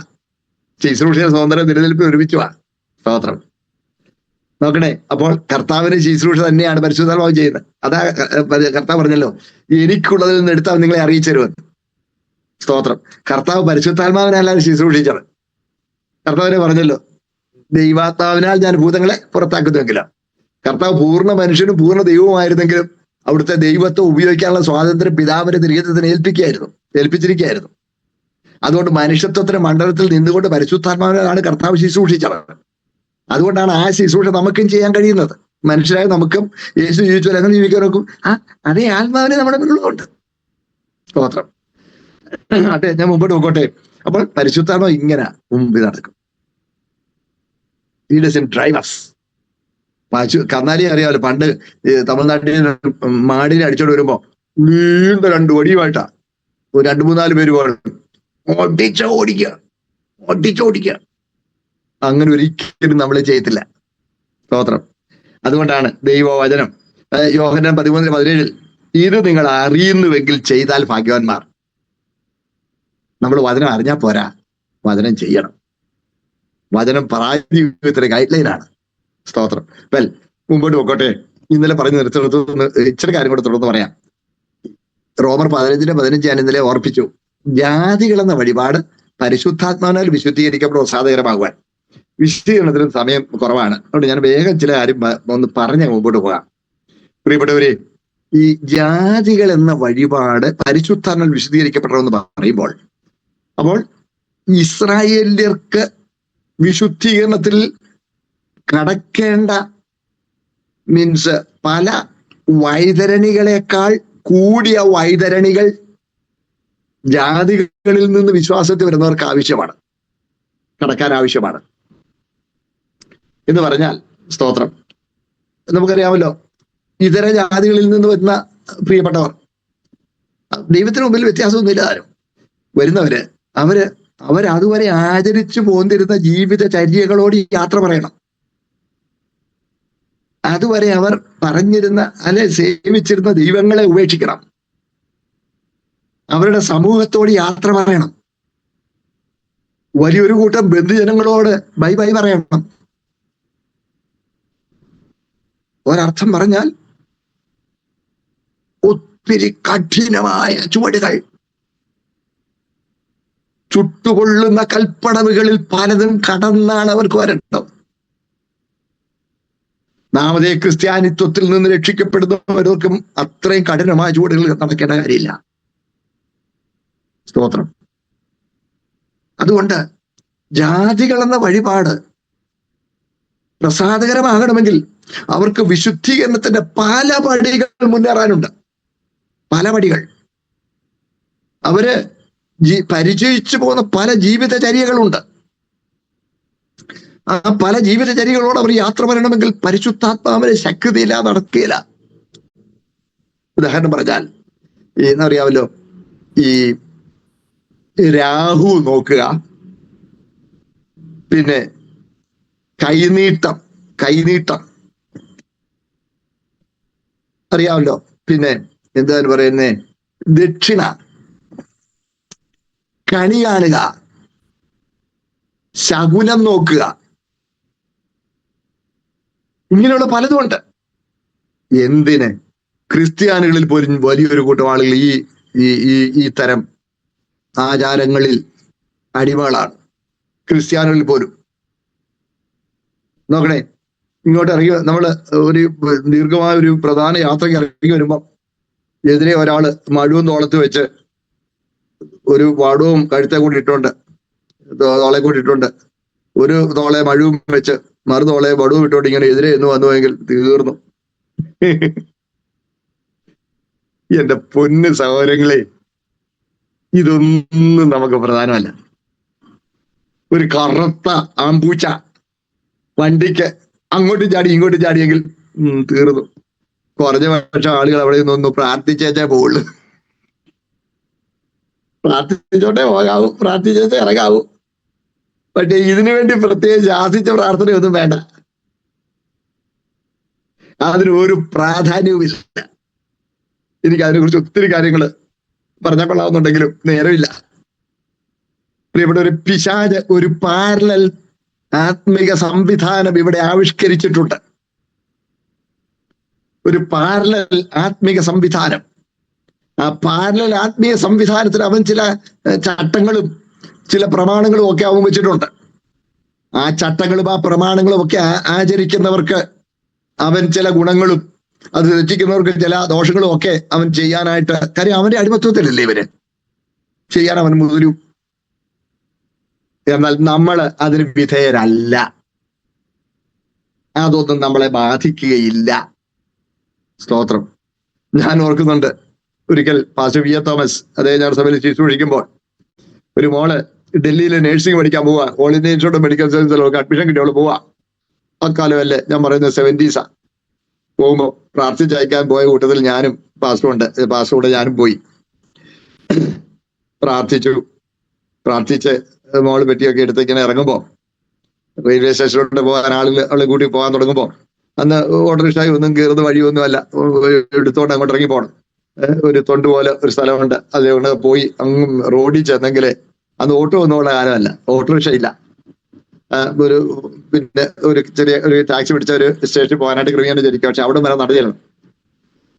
പ്രാർത്ഥിച്ച് ഇറങ്ങി കഴിഞ്ഞപ്പോ ആ അപ്പച്ചനുണ്ട്, വല്യപ്പച്ചൻ പറഞ്ഞു, എടാ ഗോപാല, നീ ആ പശുവിനെ അടിച്ചോണ്ട് വേഗം ഓടിച്ചല്ലേ, വേഗം കയറുക, കൊച്ചിറങ്ങട്ടെന്ന് എന്ന് പറഞ്ഞാൽ കയറിട്ട കാള പശുവും യാത്രാമുഖേ ശോഭനം. അതുകൊണ്ട് വീട്ടിലെ പണിയൊക്കെ ചെയ്യുന്ന ഗോപാലനോട് പറയാ, പശുവിനെ അടിച്ചോണ്ട് അവൻ ഓടിച്ചവൻ, എന്നിട്ട് പശു കൊച്ചിറങ്ങി ചെല്ലുമ്പോ എതിരെ കയറിട്ട കാള പശു വരത്തക്കതുപോലെ ഇങ്ങനെ നല്ല ശകുനത്തിന് വേണ്ടി ഇങ്ങനെ കൊണ്ടുവരാനാ പോയത്. വി എ തോമസ് സാറിന് പൊക്കോളാൻ പറഞ്ഞു. ഗോപാലൻ പശുവിനെ കൊണ്ട് അവര് പൊക്കോളാൻ പറഞ്ഞു. കൊച്ചിനെ ഇതൊന്നും ബാധിക്കരുത്. പാസ്റ്റർ മോടെ കൂടെ നടന്ന് പ്രാർത്ഥനയോടെ നടന്ന് ഞങ്ങൾ പോയി. ഞാൻ പറഞ്ഞത് ഇങ്ങനെയുള്ള ഇതൊക്കെ ഇച്ചിരി മനസ്സിൽ ഇപ്പോഴും ഇരിപ്പുണ്ടെങ്കിൽ ദൈവം കളഞ്ഞേക്കണം. ഇതാണ് ജാതികൾ എന്ന വഴിപാട്. പരിശുദ്ധാത്മാവിനാൽ വിശുദ്ധീകരിക്കപ്പെട്ട് പ്രസാദകരമാകുവാൻ ഇങ്ങനെയുള്ള ജാതീയമായ പൈശാചികമായ നടപടികൾക്ക് വിധേയപ്പെടാൻ പാടുള്ളതല്ല. പഴയതിനോട് വേർപെടണം, പൂർണ്ണമായും വേർപെടണം, കർത്താവിനായി പൂർണ്ണമായും സമർപ്പിക്കപ്പെട്ടിരിക്കണം. സ്തോത്രം. അത്രയും പറഞ്ഞ് ഞാൻ ആ ഭാവം ഒഴിയുക, നേരം പോകുന്നതുകൊണ്ട്. പിന്നെ നമ്മുടെ വിശുദ്ധീകരണത്തിലുള്ളത് സ്തോത്രം യേശുവിന്റെ രക്തം. പ്രിയപ്പെട്ടവരെ, പിശാച് വലിയ പ്രതിസന്ധികളും പ്രശ്നങ്ങളും ഒക്കെ അല്ലെങ്കിൽ പ്രലോഭനങ്ങൾ ഒക്കെ നമ്മുടെ ജീവിതത്തിൽ കൊണ്ടുവരുമ്പോൾ കർത്താവിനായി സമർപ്പിക്കപ്പെട്ട വ്യക്തിയാണ് ഐ എം സ്പോക്കൺ ഫോർ എന്ന് പറയാറുണ്ടല്ലോ. I am spoken for English ഒരു പറച്ചിലിട്ട് കല്യാണം വെച്ച് കഴിഞ്ഞ ഒരു കൊച്ചിനെ കുറിച്ച് പറഞ്ഞു, I am spoken for, I am betrothed എന്നാ അതിന്റെ അർത്ഥം. നമ്മൾ ബിട്രോത്ത്ഡാ. നോക്കണേ, സ്തോത്രം. അതിനെതിരായി പ്രലോഭനങ്ങളും കൊണ്ടൊക്കെ വരുമ്പോ നമ്മൾ യേശുവിന്റെ രക്തത്തിൽ ആശ്രയിക്കണം. സ്തോത്രം. കുഞ്ഞാട് രക്തമുഖാന്തരവും തങ്ങളുടെ സാക്ഷി നിവേദനത്താലും സാത്താനെ ജയിച്ചു. ആത്മീയ പോരാട്ടമുണ്ട് വിശുദ്ധീകരണത്തിൽ. സാത്താനെ ജയിക്കുക. നിങ്ങൾ ഈ യേശുവിന്റെ രക്തത്തെക്കുറിച്ച് നമ്മൾ തെറ്റായ ധാരണകളൊന്നും വെച്ച് പുലർത്തരുത്. നമ്മൾ യേശുവിന്റെ രക്തം നമ്മൾ കൈകാര്യം ചെയ്യുന്നവരല്ല. യേശുവിന്റെ രക്തം കൈകാര്യം ചെയ്യുന്ന ദൈവമാണ്. നമ്മൾ യേശുവിന്റെ രക്തം തളിക്കുന്നില്ല, നമ്മൾ യേശുവിന്റെ രക്തത്താൽ തളിക്കപ്പെടുകയാണ്. നമ്മളല്ല തളിക്കുന്നത്. യേശുവിന്റെ രക്തം നമ്മളല്ല കൈകാര്യം ചെയ്യുന്നത്. അതുപോലുള്ള സകല അനുഗ്രഹങ്ങളും നമ്മൾ അവകാശപ്പെടുകയാണ്. അതുകൊണ്ടാണ് യേശുവിന്റെ രക്തം ജയം, യേശുവിന്റെ രക്തം ജയം, യേശുവിന്റെ രക്തം ജയം എന്ന് ആവർത്തിച്ച് നമുക്ക് വിളിച്ചു പറയാം. ആ ജയം അവകാശപ്പെടാം. എന്നിട്ട് വാക്യം കാണിച്ചു തരാം. പത്രോസ് ശ്ലീഹ എഴുതിയ ഒന്നാമത്തെ ലേഖനം 2-ാമത്തെ അധ്യായം, ഒന്നാമത്തെ ലേഖനം 1-ാമത്തെ അധ്യായം 2-ാമത്തെ വാക്യം. ദൈവത്തിന് മുന്നറിയിപ്പുള്ള ആത്മാവിന് വിശുദ്ധീകരണം പ്രാപിച്ച് അനുസരണം കാണിപ്പാനും യേശുക്രിസ്തുവിന്റെ രക്തത്താൽ തളിക്കപ്പെടുവാനുമായി വൃതന്മാരായവർക്ക് എഴുതുന്നത്. യേശുവിന്റെ രക്തം തളിക്കപ്പെടുവാൻ, നമ്മൾ തളിക്കുമല്ല, തളിക്കപ്പെടുവാൻ. ഒരു വാക്കൂടെ കാണിച്ചു തരാം. എബ്രാലേഖനം, സ്തോത്രം, അതിന്റെ 10-ാമത്തെ അധ്യായം 22-ാമത്തെ വാക്യത്തിൽ, അതുകൊണ്ട് നാം ദുർമനസാക്ഷി നീങ്ങുമാറ് ഹൃദയങ്ങളിൽ തളിക്കപ്പെട്ടവരും ശുദ്ധവെള്ളത്താൽ ശരീരം കഴുകപ്പെട്ടു. തളിക്കപ്പെട്ടവരാണ്, തളിക്കുന്നവരല്ല. നമ്മൾ ഹൃദയം തുറക്കുന്നു, കർത്താവ് തന്റെ രക്തം, വലിയൊരു രക്തം ഹൃദയങ്ങൾ തളിക്കുന്നു പറഞ്ഞാൽ അത് ഇവിടെ അടയാളമായിട്ടുണ്ട്. യേശുവിന്റെ രക്തം എന്റെ മേലുണ്ട്, എന്റെ മറുവിലയായി തീർന്ന, ഞാൻ വിശുദ്ധീകരിക്കപ്പെട്ടതാ. സ്തോത്രം. I am spoken for, I am betrothed. സ്തോത്രം. എന്നെ അടിമത്തത്തിൽ വിലക്ക് വാങ്ങിയതാ. ഞാനത് ഏറ്റു പറയാ. നമ്മുടെ ഇടയിൽ ഒത്തിരി പേര് യേശുവിന്റെ രക്തത്തിൽ മുദ്രയിട്ടൊക്കെ പ്രാർത്ഥിക്കും. അങ്ങനെ ഒരു പാട്ടുണ്ട്, നല്ല പാട്ടാ, പക്ഷെ ആ പാട്ടിനകത്ത് ഇച്ചിരി കൃത്യത കുറവുണ്ടേ. രക്തം കൊണ്ട് മുദ്രയിടപ്പെട്ട ജനമൊന്ന്, രക്തം കൊണ്ടല്ല നമ്മൾ നമ്മൾ പരിശുദ്ധാത്മാവിനാലാ മുദ്രയിടപ്പെട്ടിരിക്കുന്നത്. രക്തം നമ്മുടെ മറുവിലയായി തീരുകയായിരുന്നു. സ്തോത്രം. യേശുവിന്റെ രക്തത്തെ കുറിച്ച് ഗൗരവമില്ലാതെ പരാമർശിക്കരുത്. ചിലർ പറയാറുണ്ട്, രാവിലെ അടുക്കളയിൽ ചെന്ന് സ്റ്റൗ കത്തിക്കുന്നതിന് യേശുവിന്റെ രക്തം തളിക്കണമെന്നും, വളർത്തുമൃഗങ്ങളുടെ മേലൊക്കെ യേശുവിന്റെ രക്തം തളിക്കണമെന്നും, വണ്ടി സ്റ്റാർട്ട് ചെയ്യുന്നതിന് മുമ്പേ ചുറ്റും നടന്ന് യേശുവിന്റെ രക്തം തളിക്കണമെന്നും. അയ്യോ, ചെയ്യല്ലേ. നമ്മുടെ പാട്ട വണ്ടിയിലൊന്നും തളിക്കാനുള്ളതല്ല യേശുവിന്റെ രക്തം. യേശുവിന്റെ രക്തം സകല ലോകത്തെക്കാളും വലിയുള്ള നമ്മുടെ പ്രാണന്റെ വീണ്ടെടുപ്പിനുള്ളതാണ്. അത് നമ്മുടെ ഹൃദയങ്ങളിൽ തളിക്കപ്പെട്ടിരിക്കുന്നു. കർത്താവ് അത് തളിച്ചിരിക്കുന്നു. അത് ഏറ്റുപറയണം, അത് ഏറ്റുപറയണം. യേശുവിന്റെ രക്തം ജയം, യേശുവിന്റെ രക്തം ജയം, യേശുവിന്റെ രക്തം ജയം എന്ന് നമുക്ക് ഏറ്റുപറയാം. ഹല്ലേലൂയ, സ്തോത്രം. നേരം പോയോണ്ട് കൂടുതൽ വിശദീകരിക്കുന്നില്ല. അടുത്ത ഒന്ന്, വിശുദ്ധിയിലുള്ള ഒന്നാണ് ബാലശിക്ഷ. എബ്രായലേഖനം 12-ാം അധ്യായം അതിന്റെ 4 മുതൽ വായിക്കുമ്പോൾ അവിടെ ഉണ്ട്. സ്തോത്രം. മക്കളാണെങ്കിൽ നമ്മുടെ ജീവിതത്തിൽ, സ്തോത്രം, ചിലപ്പോൾ ബാലശിക്ഷയ്ക്ക് വിധേയപ്പെടും. അപ്പൻ ശിക്ഷിക്കാത്ത മകൻ എവിടെയുള്ളൂ? ദൈവവചനം എന്ന ബീജം ഹൃദയത്തിൽ വീണ് പരിശുദ്ധാത്മാവിനാൽ, സ്തോത്രം, അത് മുളച്ച് ഒരു പുതിയ ജീവനായി, ഒരു പുതിയ ചൈതന്യമായി നമ്മളെ രൂപാന്തരപ്പെടുത്തുന്ന അനുഭവം ഉണ്ടാകാതെ, സ്തോത്രം, ചില അനുഭവങ്ങൾ, ഒരു രോഗസൗഖ്യം ഉണ്ടായതുകൊണ്ട് വചനം കേട്ട് വീണ്ടും ജനിച്ചില്ല, കൂട്ടത്തിൽ കൂടി തന്നു. അങ്ങനെയുള്ളവര് ചിലപ്പോ ഉണ്ടല്ലോ, അങ്ങനെയുള്ളവരുടെ ജീവിതത്തിൽ സിൻസിയറായിട്ട് അവർ വരികയാണെങ്കിൽ അവർ സിൻസിയറാണ്, അവർക്ക് ഇതിനെക്കുറിച്ച് കാര്യമായ ബോധ്യങ്ങളൊന്നും ഉണ്ടായിട്ടില്ല.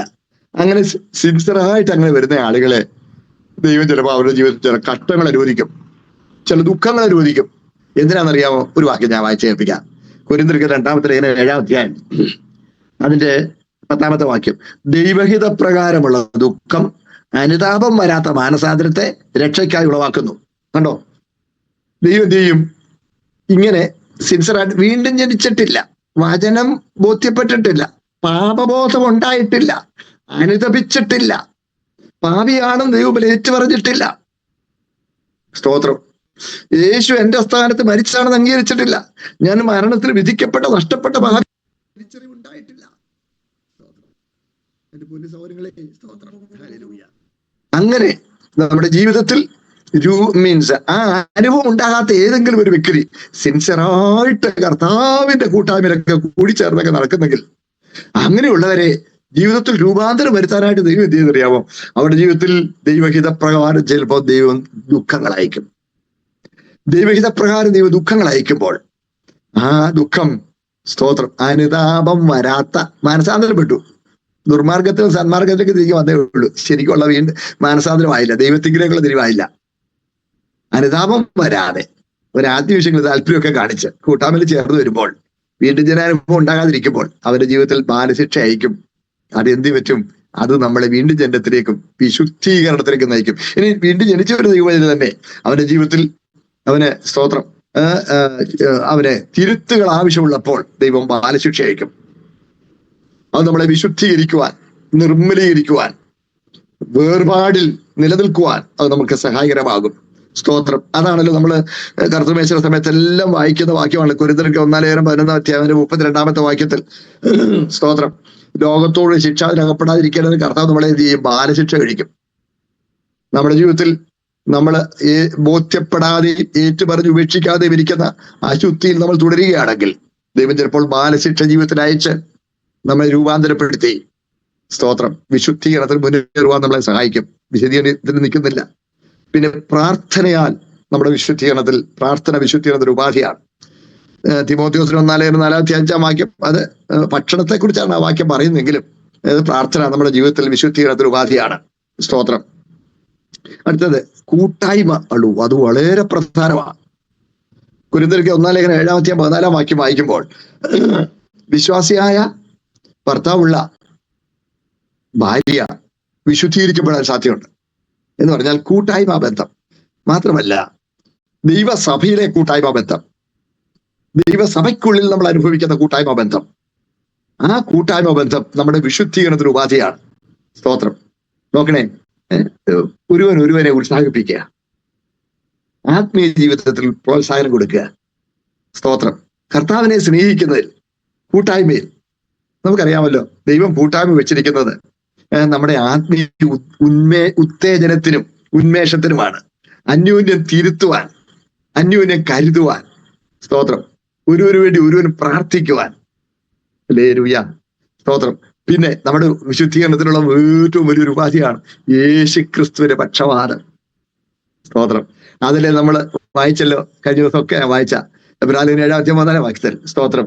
പ്രിയപ്പെട്ടവരെ, അവിടെ താൻ മുഖാന്തരമായി ദൈവത്തോടടുക്കുന്നവർക്ക് വേണ്ടി പക്ഷവാതം കഴിപ്പാൻ സദാ ജീവിക്കുന്നവനാകിയാൽ അവരെ പൂർണ്ണമായി രക്ഷിപ്പാൻ അവൻ പ്രാപ്തനാകുന്നു.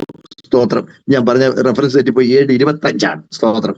താൻ മുഖാന്തരമായി ദൈവത്തോട് അടുക്കുന്നവർക്ക് വേണ്ടി പക്ഷവാതം ചെയ്യുവാൻ സദാ ജീവിക്കുന്നവനാകിയാൽ അവരെ പൂർണ്ണമായി രക്ഷിപ്പാൻ അവൻ പ്രാപ്തനാകുന്നു.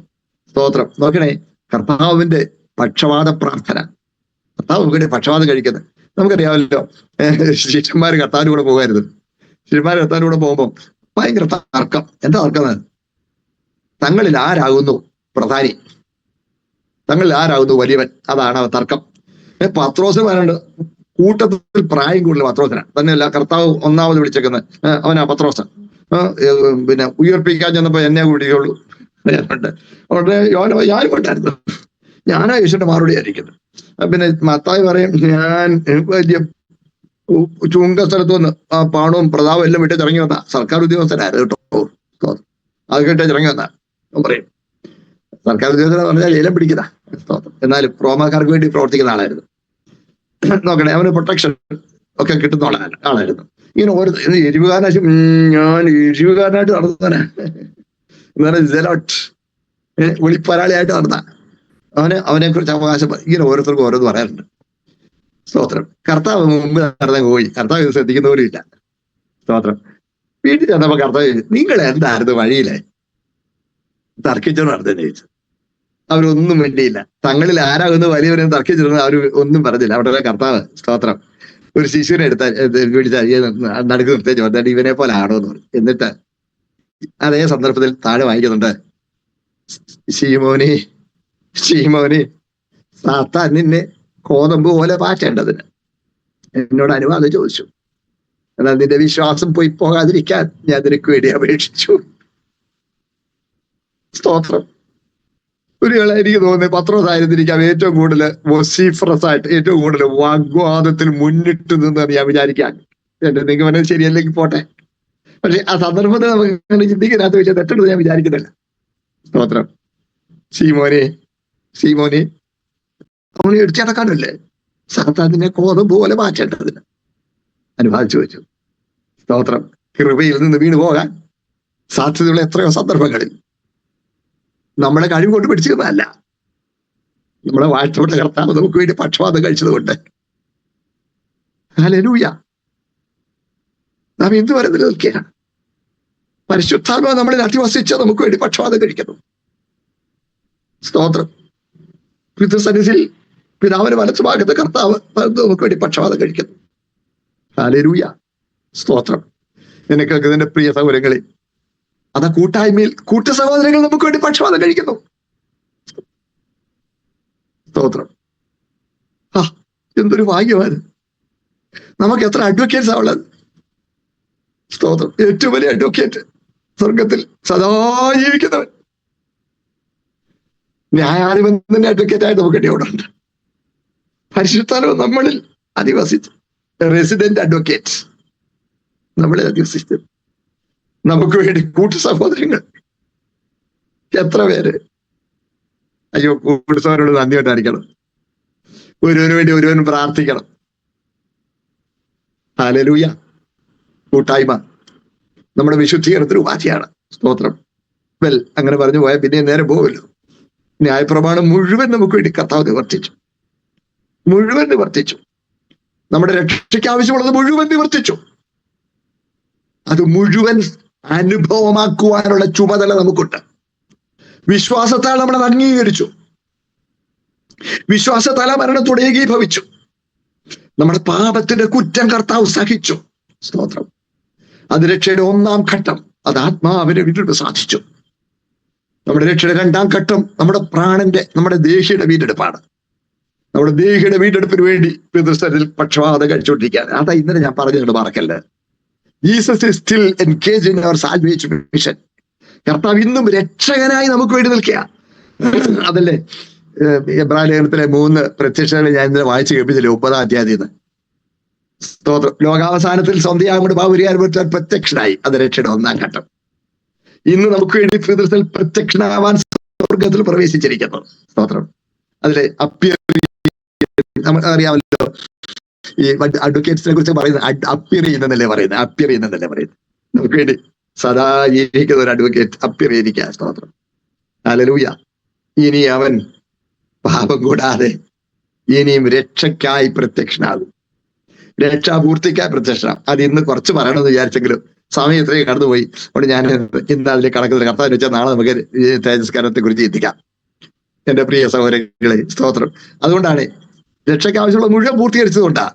നിങ്ങൾ ശ്രദ്ധിച്ചിട്ടുണ്ടോ, ഈ ഈ ഈ യെരുശലേമിലെ ദൈവാലയത്തിലും പിന്നെ ഈ സമാഗമന കൂടാരത്തിലും ഒക്കെ ഒത്തിരി ഉപകരണങ്ങളുണ്ട്. ശലോമോൻ പണിത ദൈവാലയത്തിൽ വേല കൂട്ടിയാൽ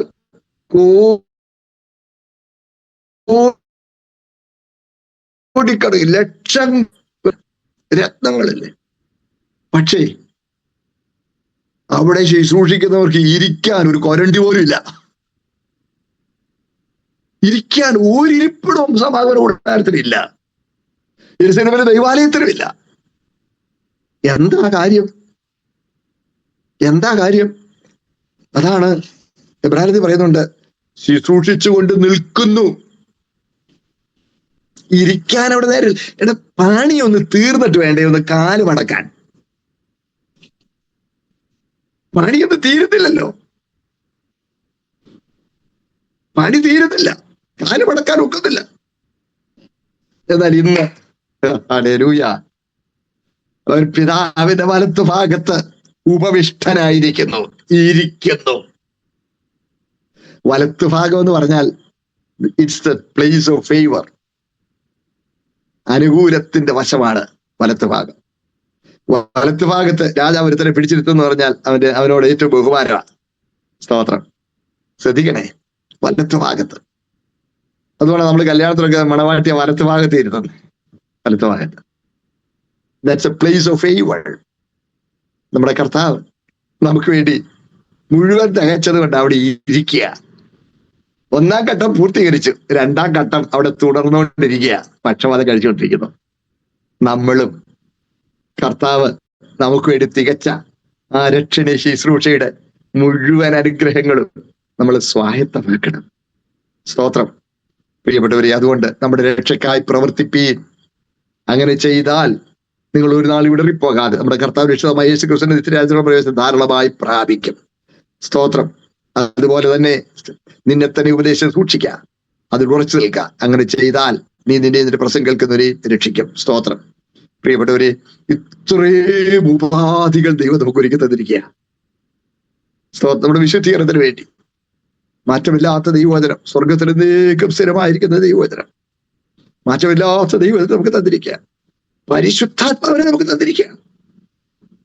നമുക്ക് സ്വയമായി ഒന്നും കഴിയാത്തത് കൊണ്ടാണ് ദൈവമായ പരിശുദ്ധാത്മാവിനെ നമ്മുടെ മേൽ പകർന്നു വന്നിരിക്കുന്നത്.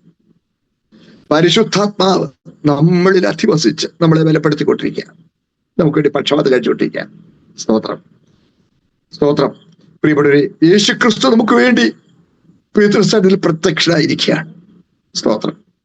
പ്രിയപ്പെട്ടവരെ, അതുപോലെ ദൈവസഭ കൂട്ടായ്മ, 5 വിധ ശുശ്രൂഷക വൃന്ദം. സ്തോത്രം. ദൈവസഭയിൽ നിയമിക്കപ്പെട്ടിട്ടുണ്ട്. പ്രിയപ്പെട്ടവരെ, എന്തിനാ ഈ 5 വിധ ശുശ്രൂഷക വൃന്ദത്തെ നിയമിച്ചിരിക്കുന്നത്? എഫെസ്യർ 4-ാം അധ്യായം 11-ാമത്തെ വാക്യത്തിൽ വായിക്കുമ്പോൾ, സ്തോത്രം, അവൻ ചില അപ്പസ്തലന്മാരായും പ്രവാചകന്മാരായും ഇടയന്മാരായും ഉപദേഷ്ടാക്കന്മാരായും സുവിശേഷകന്മാരായും നിയമിച്ചിരിക്കുന്നു.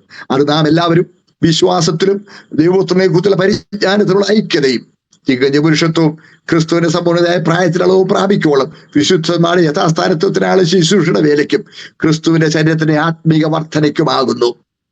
അതാണ് വിശുദ്ധീകരണത്തിനുള്ള ശുശ്രൂഷ. ഈ 5 അടുത്ത ഉപാധിയാണ്. സ്തോത്രം. 5 വിധ ശുശ്രൂഷക വൃന്ദത്തിന്റെ ശുശ്രൂഷ. സ്തോത്രം. ഹല്ലേലൂയ. നിങ്ങൾ അതെടുത്ത് വായിച്ചു നോക്കണം കേട്ടോ. സ്തോത്രം. എന്തിനാ ഈ 5 വിധ ശുശ്രൂഷക വൃന്ദത്തെ ആക്കിയിരിക്കുന്നത്? ഈ 5 വിധ ശുശ്രൂഷക വൃന്ദത്തെ ആക്കിയിരിക്കുന്നത് നാം എല്ലാവരും വിശ്വാസത്തിലും ദൈവത്തിനെ കുറിച്ചുള്ള പരിജ്ഞാനത്തിലുള്ള ഐക്യതയും. ഒരുവൻ അങ്ങനെ ഒരുവൻ ഇങ്ങനെയും ചിന്തിക്കരുത്. വിശ്വാസത്തിൽ ഐക്യത വേണം, ദൈവത്തിനെ കുറിച്ചുള്ള പരിജ്ഞാനത്തിൽ ഐക്യത വേണം. സ്തോത്രം. പിന്നെ തികഞ്ഞ പുരുഷത്വം പ്രാപിക്കണം. പിന്നെ ക്രിസ്തുവിന്റെ സമ്പൂർണ്ണതയായ പ്രായത്തിന്റെ അളവ് പ്രാപിക്കുവോളം യേശു ക്രിസ്തു എന്ന ആത്മമണവാളിന് വേണ്ടി ഒരുക്കപ്പെടുന്ന ആത്മമണവാട്ടിയാണ്. സ്തോത്രം. അതാണ് വിശുദ്ധീകരണം. സ്തോത്രം. ഇന്നലെ ഞാൻ ഒരു ഉദാഹരണം തിരുവെഴുത്തിൽ നിന്നോട് പറഞ്ഞു. അതായത് റെബെക്ക, എലയാസർ റെബെക്കയെ കൂട്ടിക്കൊണ്ട് വരുമ്പോൾ ആ വഴി മുഴുവൻ റെബെക്ക തേന്മഴ പോലെ ഇസ്ഹാക്കിനെ കുറിച്ചുള്ള വർണ്ണന.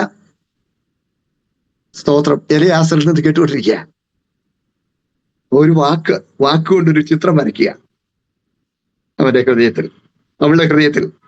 അതുകൊണ്ടാണ് കേട്ടേ, അവരെ ഈ സ്ഥലത്തെത്തിയപ്പോൾ ഇസഹാക്ക് കൊണ്ട് വെളിപ്രദേശത്ത് ധ്യാനിക്കാൻ വരുന്നു. ഇസഹാക്ക് വെളിപ്രദേശത്ത് ധ്യാനിക്കാൻ വന്നപ്പോ റെബെക്ക എലയാസറിനോട് ചോദിക്കുക, ആരാന്ന്? ഇന്നാണെങ്കിൽ പോലും നമ്മള് പിള്ളേരുമായിട്ട് വഴിയെ പോകുമ്പോ ആരുടെ ഒരുത്തിന് അവരിനെ കണ്ടാൽ നിങ്ങൾ തുറച്ച് ശരി പാട്ടിപ്പെട്ടെ ഞാൻ തടയും വലിയൊരു വായി നോക്കിക്കോണോ നടക്കുന്നത് ശകാരിക്കല്ലേ. പിന്നല്ലേ അക്കാലങ്ങൾ ഓർത്ത പരപുരുഷ ദർശനം പോലും നിശ്ചിതമാ മാത്രമാണോ? അങ്ങനെയാണെങ്കിൽ വേറൊരു കണ്ട ഒരു ചെറുപ്പക്കാരനെ കുറിച്ച് അവള് താമസിക്കാൻ പോകുന്ന വീട്ടിലെ കാര്യക്കാരനോട് അന്വേഷിക്കുക എന്ന് പറഞ്ഞാൽ ഇവളുടെ ആ നിലവാരം അത്ര കുറവാണെന്ന് അവൻ ചിന്തിക്കുകയല്ലേ. ഞാൻ വിചാരിക്കുക അവളുടെ ദാസിമാർ അവളെ പെണ്ണെ പരപുരുഷനെ കുറിച്ച് അന്വേഷണം കഴിക്കുന്നു എന്ന് ചിലപ്പോ ശാസിച്ച് പറയാൻ ചാൻസ് കിട്ടിയില്ലായിരിക്കും. ഇങ്ങനെ മനസ്സിൽ തോന്നി കാണും. അല്ല, പരപുരുഷനെ കുറിച്ച് അന്വേഷണം കഴിക്കുന്നു എന്ന് ചോദിച്ചാൽ അവള് പറയും, ഇത് പരപുരുഷനല്ല, ഇത് എന്റെ പുരുഷനാ. നിനക്ക് എങ്ങനെ മനസ്സിലായി? ഇവന്റെ ചിത്രമല്ലയോ എലയാസർ തന്റെ വാക്കുകളിലൂടെ എന്റെ ഹൃദയത്തിൽ വരച്ചുകൊണ്ടിരുന്നത്. അതാണ് പൗലോസ്ലീഹ പറയുന്നത്, ക്രിസ്തു നിങ്ങളിൽ ഉരുവാകോളം ഞാൻ പ്രസവവേദനപ്പെടുന്നവരായ എന്റെ കുഞ്ഞുങ്ങള്. അതാണ് വിശുദ്ധീകരണം. ക്രിസ്തുവിന്റെ ദിവ്യ സ്വഭാവം ക്രിസ്തു നമ്മളിൽ ഉരുവാകുവോളം. ഹല്ലേലൂയ. സ്തോത്രം. ക്രിസ്തുവിനെ വെളിപ്പെടുത്തുന്നവരായിരിക്കണം. ക്രിസ്തുവിന്റെ മഹത്വം നമ്മുടെ ജീവിതത്തിലൂടെ വെളിപ്പെടണം. സ്തോത്രം. ഇവിടെ അങ്ങനെ എല്ലാ നിലയിലും റിബെക്ക, ഹല്ലേലൂയ, സ്തോത്രം, ഇസഹാക്കിനു വേണ്ടി ഒരുങ്ങി. ഇതുപോലെ ആയിരിക്കണം നമ്മള്. നേരെ പോയത് എനിക്കറിയാം. ഒരു ഉദാഹരണം മാത്രം കൊണ്ട് ഒന്ന് സൂചിപ്പിച്ചൊക്കെ നിർത്താം.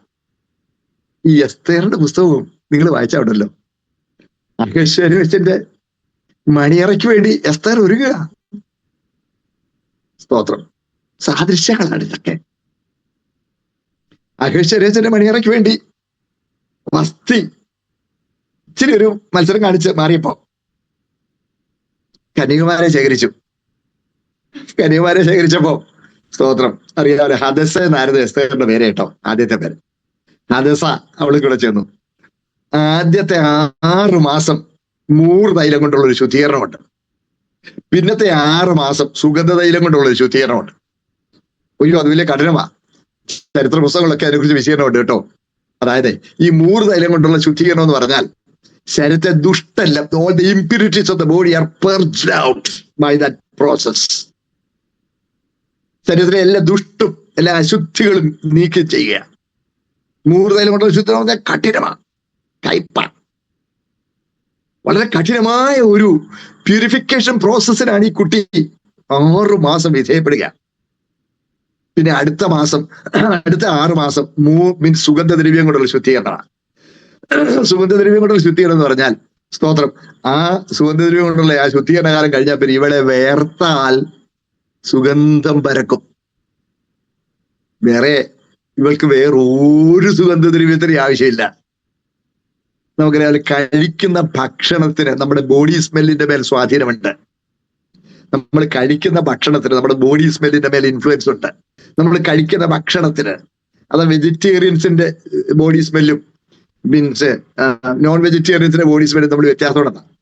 അപ്പൊ അവള് കഴിക്കുന്ന ആ ശുദ്ധീകരണ സുഗന്ധതൈലം കൊണ്ടുള്ള ശുദ്ധീകരണ പ്രോസസ്സ് കഴിയുമ്പോഴത്തേനുണ്ടല്ലോ പിന്നെ ഇവൾ വേർത്താൽ സുഗന്ധം പരക്കുക. ഈ രണ്ട് അപ്പൊ ഇതുപോലെ നമ്മുടെ ജീവിതത്തിൽ ഒഴിവാക്കപ്പെടേണ്ടതും ചേർക്കപ്പെടേണ്ടതുമുണ്ട്. പഴയ പാപ സ്വഭാവത്തിന്റെ ആ പഴയ പരിചയങ്ങൾ മാറണം. പിന്നെ എന്ത് ചെയ്യണം? ക്രിസ്തുവിന്റെ ദിവ്യ സ്വഭാവത്തെ നമ്മൾ കൂട്ടാളികളാകണം. സ്തോത്രം. ഇത് കഴിഞ്ഞ് നിശ്ചിത ദിവസം അവൾ അങ്ങോട്ട് പോകാൻ ചെല്ലുമ്പോ സ്തോത്രം, അത് അങ്ങോട്ട് പോകാനുള്ള ദിവസം വന്നപ്പോ ഇവള് ഭയങ്കര എന്ത് വേണേലും കൊണ്ടുപോവാ. ചില പെൺപിള്ളേരൊക്കെ വലിയ ആനയും അമ്പാരിയും വലിയ ആർഭാടവും ഒക്കെ ചോദിച്ചു കാണും.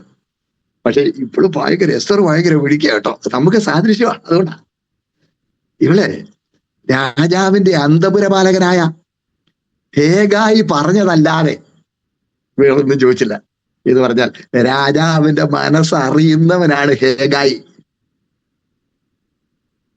ഇവളെ എസ്തർ പതുക്കെ ഹേഗായോട് വട്ടം കൂട്ടുകൂടി ഞാൻ എന്തൊക്കെയാ കൊണ്ടുപോണ്ടേ ചോദിച്ചു.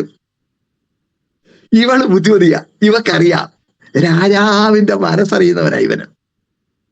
സ്തോത്രം. ഇതുപോലെയാ ദൈവത്തിന്റെ ആഴങ്ങളെ അറിയുന്ന പരിശുദ്ധാത്മാവിന്റെ ആലോചനയ്ക്ക് വിധേയപ്പെട്ടോണം. സ്തോത്രം. ഹേഗായി പറഞ്ഞതല്ലാതെ ഒന്നും എഴുതിയെടുത്തില്ല. ഹേഗായി പറഞ്ഞതുപോലെ അവൾ അണിഞ്ഞൊരുങ്ങി. സ്തോത്രം. രാജാവിന്റെ തിരുമുമ്പിലേക്ക് എത്തുമ്പോൾ ഒരു കുലീനത്വമുള്ള യോഗ്യവതിയായ ഒരു സ്ത്രീയെ കുറിച്ച് അഹശ്വേരോശിന്റെ മനസ്സിലുള്ള ചിത്രമെന്തോ ആ ചിത്രത്തിന്റെ മൂർത്തിയുണ്ട്. ഇതാ മുമ്പിൽ വന്നിരിക്കുന്നു. ഒരു ഉത്തമയായ സ്തോത്രം ഒരു സ്ത്രീരത്നം എങ്ങനെ ആയിരിക്കണമെന്ന് അഹശ്വേരോശിന്റെ മനസ്സിലുള്ള ആ ചിത്രം അതറിയാവുന്ന ഹേഗായിയുടെ വാക്കുകൾ കൊണ്ടാണ് ഇവൾ ഒരുങ്ങിയത്.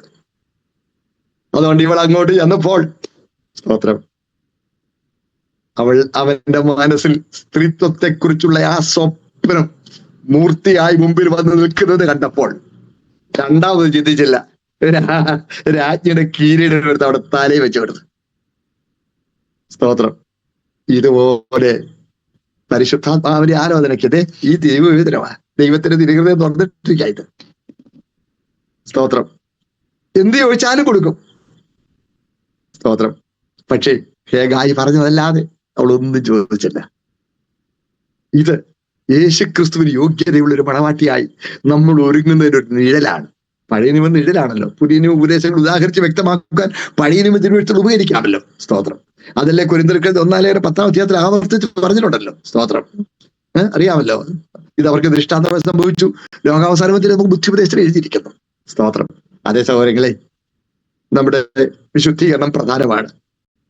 വിശുദ്ധീകരണത്തിൽ ദൈവം ഒരുക്കി തന്നിരിക്കുന്ന ഉപാധികൾ ഉപയോഗിച്ച് സ്തോത്രം ഈ വചനം അനുസരിക്കുന്ന പദവി, ഈ പരിശുദ്ധാത്മാവിനെ നയിക്കപ്പെടുന്ന പദവി, സ്തോത്രം ലോകത്തിൽ നിന്ന് വേർപെട്ടിരിക്കുന്ന പദവി, അതനുസരിച്ച് കർത്താവിനായി ഒരുങ്ങുവാൻ സർവകൃപാലുമായ ദൈവം നമുക്ക് എല്ലാവർക്കും നൽകട്ടെ. ദൈവം നമ്മെ എല്ലാവരെയും ധാരാളമായി അനുഗ്രഹിക്കട്ടെ. വന്ദനം.